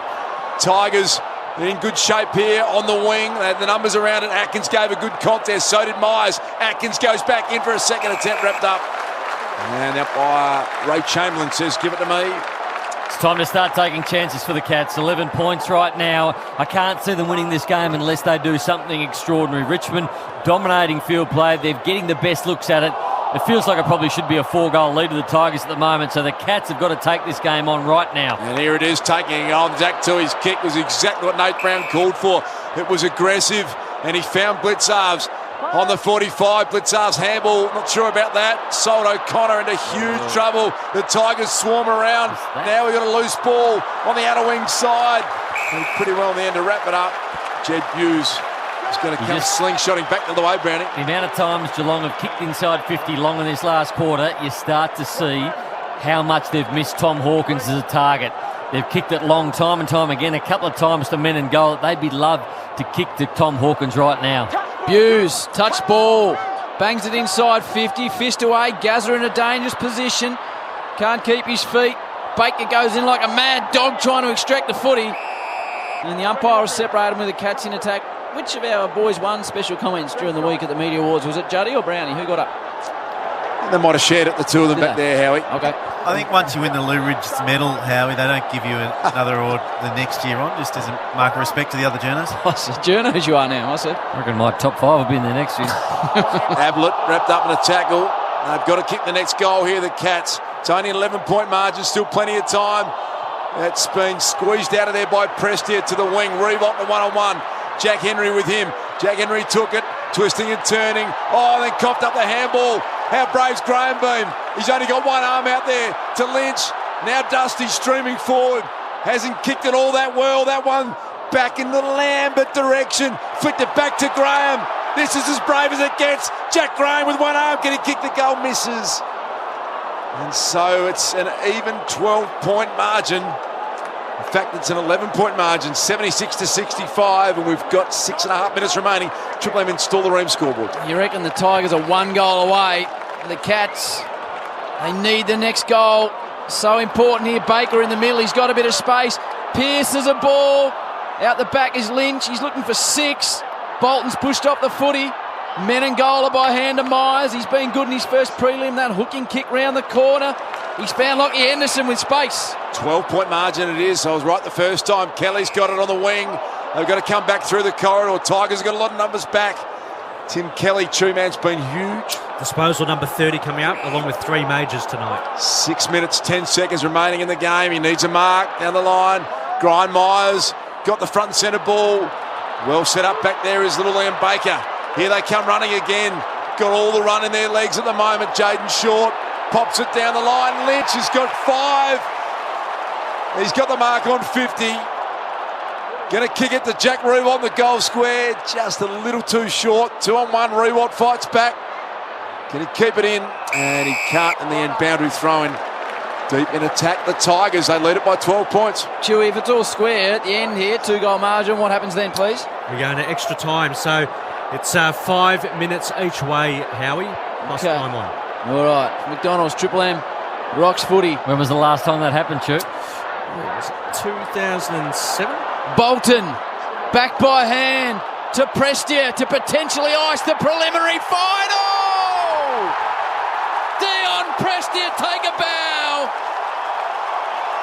He kicks his second. Richmond now lead it by 3 straight kicks on your Triple M Installer Ream scoreboard. The Tigers have got 1 foot in the grand final. I reckon there's more than that, Howard. They've been the dominant side for pretty much 2 quarters, and 3-goal margin. I just can't see how Geelong kicked that many goals in a short period of space. Dangerfield needs to light up this game, but Dion Prestia going into this game and had 6 of his last 7 games, 30 or more disposals. He's been brilliant again tonight, 26 disposals, 2 goals to go with that. He has been a wonderful, consistent player this year, Dion Prestia. The setup was good. They ringed outside the 50, the ball up, the ball in, came in, and they had 3 players that they could have fed that ball out to. Prestia was one of them. Good setup, goal. Triple M Bosch Tools replay, Dusty Martin. What did he say? He just said, come on. Is that what he said? I think he might have said that to the Tiger faithful. Warning against Geelong. Okay, so I'm going to throw it up, Toby. Throw it up, Asaba. It was a 6-6-6 warning. Thrown up ball. Dangerfield got first possession. Prestia. He's going to send them deep into attack again. Oh, good mark, Kolajasny. Not Jack Rewalt's night tonight. 5 and 13 to go. It's an 18-point margin. The Cats have got to really attack now. They like to go down the boundary line. Could be time to go through the middle. Radaglia. How many contested marks he taken tonight, Chewy, the big man? Yeah, Red said lending Howie. Radaglia has taken 2 contested marks. Okay, sends a further one down the line towards Gaza. Gets his opponent under the ball. Hooley's been there, as Two-Man said, going in extraordinary efficiency. Someone here 80, isn't he, Chew, off the boot? Yeah, 80% from his 20 kicks. Radaglia caught in a tackle, tied on the boundary line. Tigers will be very happy to see it there. 4:35 to go, 3-goal margin. And it's the Tigers in front. Something special required from here for the Cats. What can they do? Selwood looking at Dangerfield. Radaglia in the ruck. Big Nan Curvis slapped it down. Prestia. Incredible player he's been for the Tigers. Looking for his second premiership. Rewalt tracking Stewart back. And he got him. He got him. Jack Rewalt got him. It's Kolajasny who tackled. And the free kick goes the way of the big Tiger full forward. Was it there, Brownie? Let's have a look at the Triple M Bosch Tools replay now. Kolajasny's going to say he got his hand to it as a tackle for a handball. Got to agree with him. The umpires have played that all night. If you have a genuine attempt at getting rid of the football, all needs play on. Yeah, it looked pretty stiff that one, didn't it, True Man? Jack Rewalt's night once again. Rewalt for Red said he's only had 5 disposals, 4 marks, and kicked a couple of behinds. Remarkably quiet night for this man, Jack Rewalt. 626 career goals coming into tonight. And he misses that one again. 12-12-84, 9-11-65. That's a Triple M Install the Ream scoreboard. 3:42 remaining in the prelim final. Handy point though, Duke. Yeah, she's the old important point, that one, Noodles, isn't it? Eh? You've been sitting on that one all season, haven't you? That's what Seabus pay their money for. That's right. The 19-point margin. Zach Tui runs off half-back. They just got to go. Balls and all here, the Cats. That's what Zach's trying to do through the middle of the ground. They give it back to him through Dalhouse. Now Gazza's got some space. Takes a bounce in the middle of the MCG. He's got further by hand. This is helter-skelter from the Cats. Menangola have a shot, Sam. He does from 52. It's going to be touched on the line. Back to 3 goals. Tommy Hawkins looking a bit concerned on the Triple M Bosch Tools replay. Alex Rance also looks on. Could be another handy point, Nate Brown. Oh, not great from Hendo. He just jumped to take that mark on the goal line, and Flixars was shepherding the ball through. If he didn't go for the mark, it looked like it would have been a Geelong goal. 3 minutes remaining in the prelim final. We're looking at Gary Ablett now with a 3-goal, 18-point margin. Is this the last we see of a future Hall of Fame legend? Let's hope not. What's he had tonight, Two Man? He's had 20 disposals and kicked a major. That's what he's averaged all year. Almost can't believe as a 35-year-old what he's done, and we're not sure whether we'll see him again. The injury concerns Broad with suspected concussion and Graham with a shoulder. Both be in serious doubt next week, Doc? Absolutely, Howie. We'll have to monitor them very, very closely, but at this point, very much in doubt. Okay, some effort from Graham. Yeah, it was. Get out on the ground. Just to give that rotation to the rest of his team. Really huge effort. Dusty Martin, and he snapped with a couple.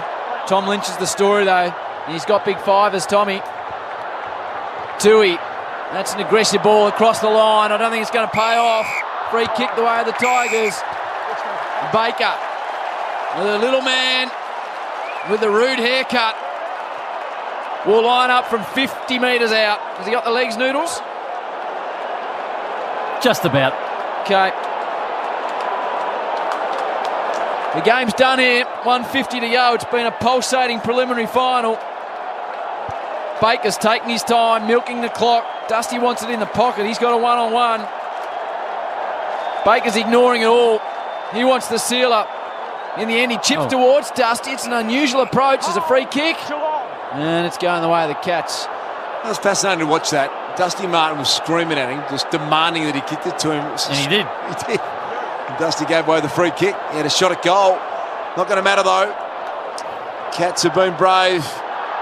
They led by 21 points at half-time, really threw down the challenge, and it's almost the ideal preparation when you think about it for the Tigers to bit of a scare, and there it is. Dusty Martin's got another one. Mark on his chest. He squares it back into the corridor, and the little man Castagna can go back and shoot directly in front. 47-metre shot with the clock ticking down. 52 seconds remaining. Been a pretty impressive second half, hasn't it, for the Tigers? They were under the pump severely in that first half. They hung around. Defensively, they were okay. 22 points was the high margin, Ash, at one point, but this has been a domination in the second half. This has been every bit that Richmond we expected to turn up in the first half, and this odds have been good stead going into next week. Jason Castagna's now kicked 26 goals exactly in each of the last 3 years. Make that 27. He's got 3 goals for the night. That's a point. No, he's missed it. Okay. That goes through the little sticks. Yeah, that becomes a point, Brownie. Thanks for that. 14 seconds remaining. Crowd, Two-Man. Yeah, 94,423. What a crowd. Asprey taps it back towards Baker. He shovels out a hand pass to Vlosten. Bangs the ball forward into the path of Castagna. There it is! The Tiger train is rolling into a grand final. Richmond 12-13-85. The Cats 9-12-66. In the end, it's 19 points to the Tigers. Redemption from the prelim final last year. And understandably, the Cats are shattered.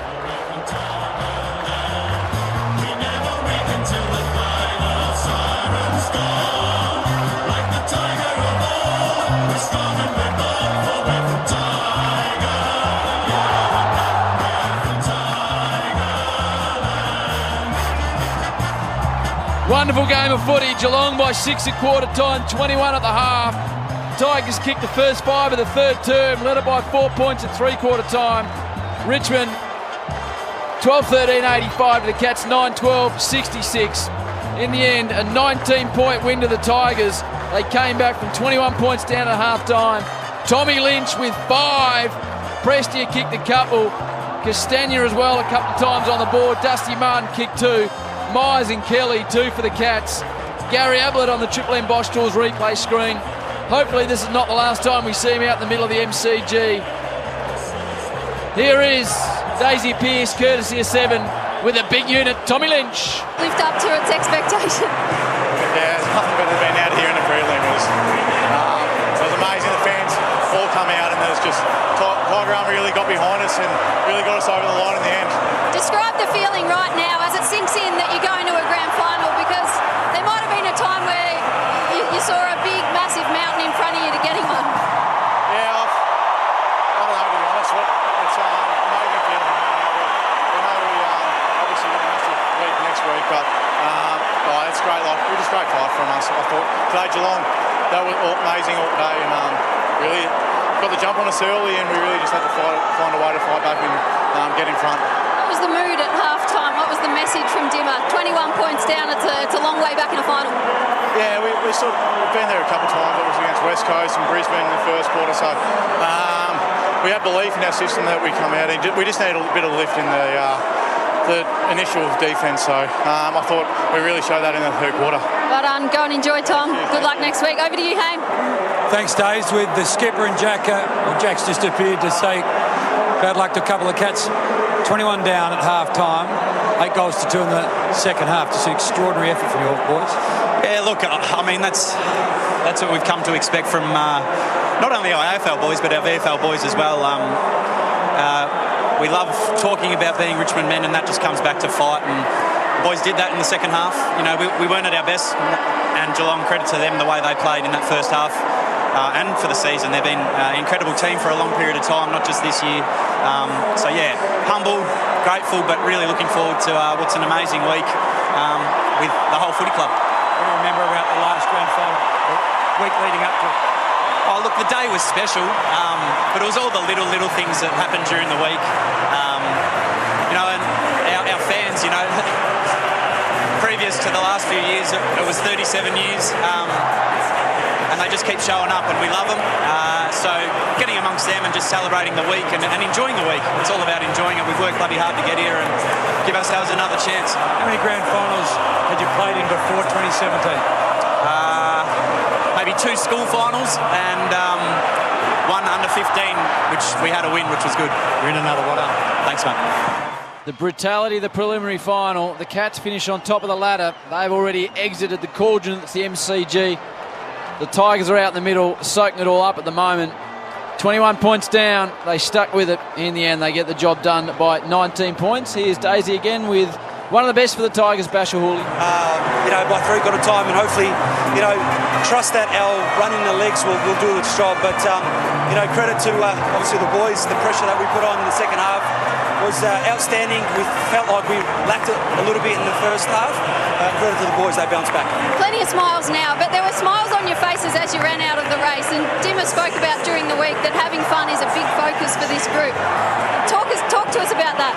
We've got the best coach ever, because all he promotes is happiness, gratitude, enjoy the moment.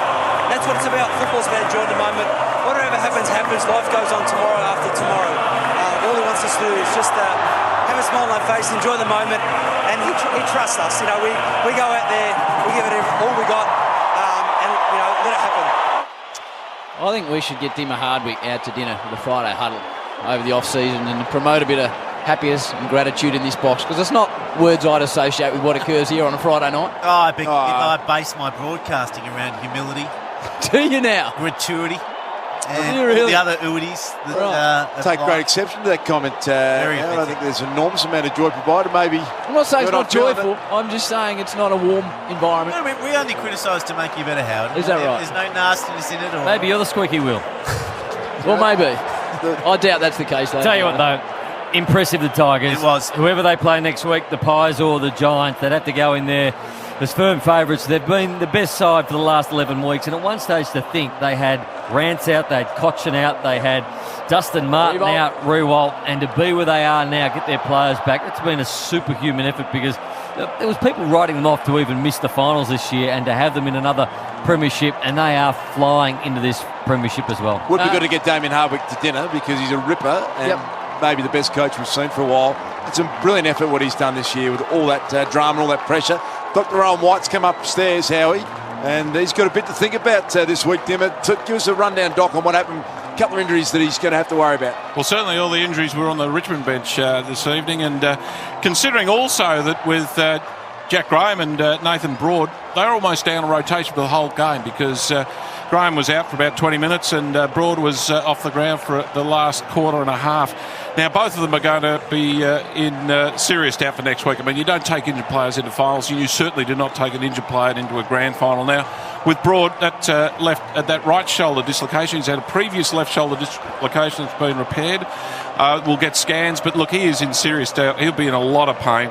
And with Jack Graham, of course, they'll assess him with his head knock through the week, and we'll see how he... Doc, you got that back to front. It was Jack Graham dislocated his shoulder, Broad with a concussion. I beg your pardon. Sorry about that. I can't read. On Broad, Doc, 10 years ago, he's playing next week, isn't he? We'll have to wait, Howie. He has to pass the test. No, I'm saying 10 years ago, he's playing. He would have probably played. We'll get him up and he'd be right. Correct, if he did not have symptoms. 3 years ago, he'd play.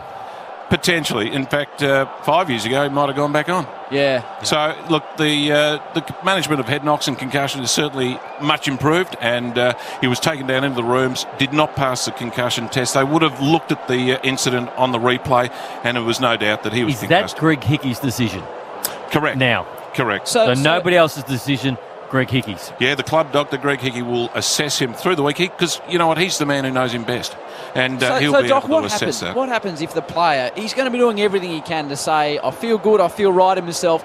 Is it purely a statistical situation now? Or what? Because this is a true test of the concussion rule. That's true. Well, the SCAT test is a way of objectively looking at a head knock. They've got to pass a number of tests, which includes memory, cognition, some fine motor skills, and every player has a score because they've got a baseline. If they don't reach and attain that number, they are not available to play. How long can that be delayed for? Can you be doing that on the Saturday morning of the grand final? No, generally the decision's made by about Thursday. So, right. By selection time, they will have made the decision. Whether he's named or not, of course, that'll be another matter. How do they get the baseline, Doc? Pre-season, Brownie, as you remember, you would have given the test a go? Yes. And you would have done a bunch of tests, and you would have come up with a number. But do some players do it a little bit slower so that when the time comes and they need to do it properly, they're ready to go? You were the bloke who did that, were you, Brownie? Let's go down the room. I think there's a lot to do it. Our man Tom Brown sets it up like no one else. Bring him in, Tommy boy. Howie, packed preliminary finals rooms as they come into the rooms now, the victorious Tigers. A lot of the young guys here from the VFL side, all the club officials, all the families, they're absolutely elated, the Pies. They know what this means, the Tigers would say. They know what this means, of course, to get into a preliminary final. They're about to go in the huddle. Dusty almost trips over the Gatorade box as they're about to commence the song, the Tigers. It'll be a rousing rendition of this famous song. They're in the grand final, boys. Dusty just embracing Koch. They're about to sing the song. Keep going, Tommy. They're only a few seconds off Howie. Dusty's going to lead them into it. He's waiting for Jack Rewalt, and they're ready to go.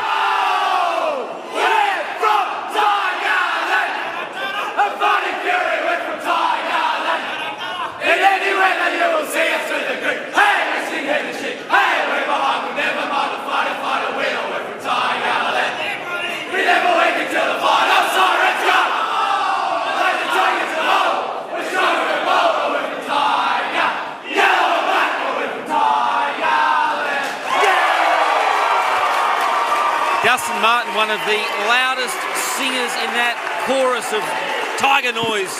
Koch absolutely elated as well as they go up to Broad, just check him out. We've discussed his concussion, but that was a huge song, boys. Fantastic scenes down here in the Tigers' rooms. We should speak to a player shortly. Tommy, for all the work you have to do, there's no better spot than a victorious finals rooms. No, there certainly isn't, Howie. You report on all sorts of issues all year, but when you get to the sharp end of the finals, you realise what this game's all about, if you didn't know already, and it's about the elation you see on the faces of these players now, knowing that they're one win away from a grand final and winning 2 flags in 3 years. It was a momentous effort by the Tigers. They know that. They were 21 points down at half-time, and you can just see the boys, they're literally jumping on top of each other. The vision, obviously, on the telecast would reflect that, but it's just great seeing it and reporting on the radio. It's just they're fantastic scenes, Howie. Yeah, and conversely on the Triple M Bosch Tours replay screen, just absolutely deathly silent in the Cats rooms as Gary Ablett wanders through back into the change rooms. The Monopoly game at Macca's is back and bigger than ever. Visit maccasplay.com.au for full terms. That's why we love the prelim final, Das, because it's just such a different emotion. But you feel for the Cats, they finished top of the ladder. They got out of jail, made their way through after a good win last week, and all of a sudden they're thinking of a grand final, and Monday you'll be seeing them in their chicken costumes outside the pub. Yeah, you looked at Geelong. They were, basically on top of the ladder all year. They, won the minor premiership. They dominated the season. They got the Staggers a bit up after the bye, but all for nothing. They put so much recruiting and effort. And, look at Paddy Dangerfield, who's a 7-time All-Australian judge. He's spoken before about, his nervousness that maybe he'll end his career without the joy of a premiership medal, and that still hangs over his head going forward. Yeah, but they lose no pride out of tonight for mine, Geelong. Geelong didn't lose the game. Richmond won it tonight, if that makes sense, Howard. It may sound a little bit esoteric, but they came out, they cracked in, they played their best footy. They just met a better team tonight in the Richmond Footy Club. I like it when you get esoteric. Well, the big questions tomorrow, I guess, will revolve around Gary Ablett. What's he doing? Lachie Henderson, Harry Taylor. But meanwhile, absolute scenes of celebration. I don't think our man Tommy Brown will be too far away from snagging an interview down there. And Howie, the other advantage, before we get back to Tommy Brown, they've got their VFL side up and running. The Tigers have played grand final Sunday, Brown, is that right? Sydney Stack. Sydney Stat back, but also just that extra depth too with a couple of sore players. So it's a perfect position for Richmond to be in, having had the benefit now that week off, playing a really robust final that tested them. That's, I reckon, as good a shape as you could be in going into a grand final, aside from the couple of injuries they got out of it tonight. So those injuries, Graham with a shoulder, it'd be remarkable if he was to play. Broad, who Dr. Hans, fly him over, little quick visit. So, Stack, if he gets through the VFL Grand Final, he'll be in the mix. Tigers, you probably know the list better than us all. Well, he could hardly put his arm above his head, could he? Which doesn't go well for next week, Jack Graham. I mean, he's tough, but even that last shot he had a goal, you could see it was hampering him to guide the ball down properly. So who else? Stack is an option, but being back for his first game, do they rush him back? Do they take the chance on that? There's obviously some players out there. Marlon Pickett didn't play tonight. You got Marbia Chol, who didn't play as well, but they've already got the two ruckmen who are going pretty well, so I don't think they'd probably bring him in. Butler. Dan Butler, but the young, small players are playing well, so I don't think there's a spot there for Butler. Jack Ross was a emergency as well. Today's I'm Loving It moment happened at the 11th minute mark in the final quarter. Here's how we called it on Triple M Footy. Caddy puts the afterburners on, gets round Parfitt, sends a long ball inside 50, Martin and Lynch! Dusty provided the shepherd and Big Tommy gobbled it up. And this man, who is announcing himself tonight, Juddy, on one of the biggest stages of the season, is lining up for his fifth. Lynch for a handfall from 30 out. Tommy's got 5! The Tiger Army are up! Pretty nice. Gobbled it up. It's a long one tonight. The gobbledock. It was a long one because you can't squeeze all that genius into a sort of... I liked it when it was just the Duke doing it every week. Yeah, it gave you a laugh. I think we're going to speak to Dylan Grimes shortly. Tommy Brown. I like it when Tommy sets up the interview and we hear sort of behind the scenes. How's it going down there, Tommy?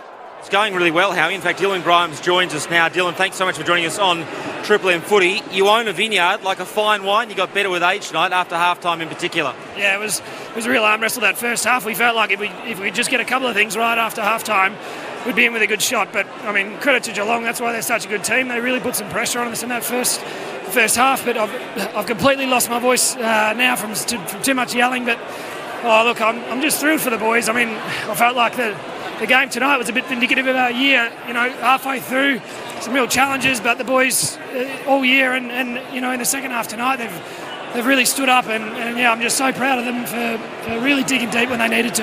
Hey, Grimesy, congratulations through to another grand final. You sounded a bit of pain there, mate. You didn't cop one on the throat as well, did you? No. Just too much carrying on after the siren, I think. You can barely notice, Grimesy. Angus Graham dislocated his shoulder pretty severely early on in the game and ended up gutsing out the entire game. His name's Jack. Angus Graham. The old ruckman. He's getting a run around as well. I always call him Angus, Grimesy. Don't stand for that. Don't stand for that, Grimesy. Were you aware that he was dealing with such a debilitating injury throughout the game, or were you not really aware of just what a big effort old Gussie put up with? Yeah, big Gus. To be honest, I didn't even know until now, but I'm not overly surprised that no one really noticed, because that's the sort of player he is. He really... this is his second grand final he's played in. He's only in his third year of footy, I think, and he's just been a terrific player for us. But I think the fight that he showed tonight was across the board. I mean, there were so many players that really lifted when they needed to, and I'm just so thrilled with that result. Grimesy, last week they came at you hard, the Brisbane Lions. You're under pressure, your midfield, your defensive unit was under pressure. You responded again tonight. They started so well, the Cats. At one stage it was a 4-goal margin, looked like being more towards half-time. You were tested, you came out after half-time, and it was like you just upped the ante. Your pressure rating went through the roof, particularly just after half-time.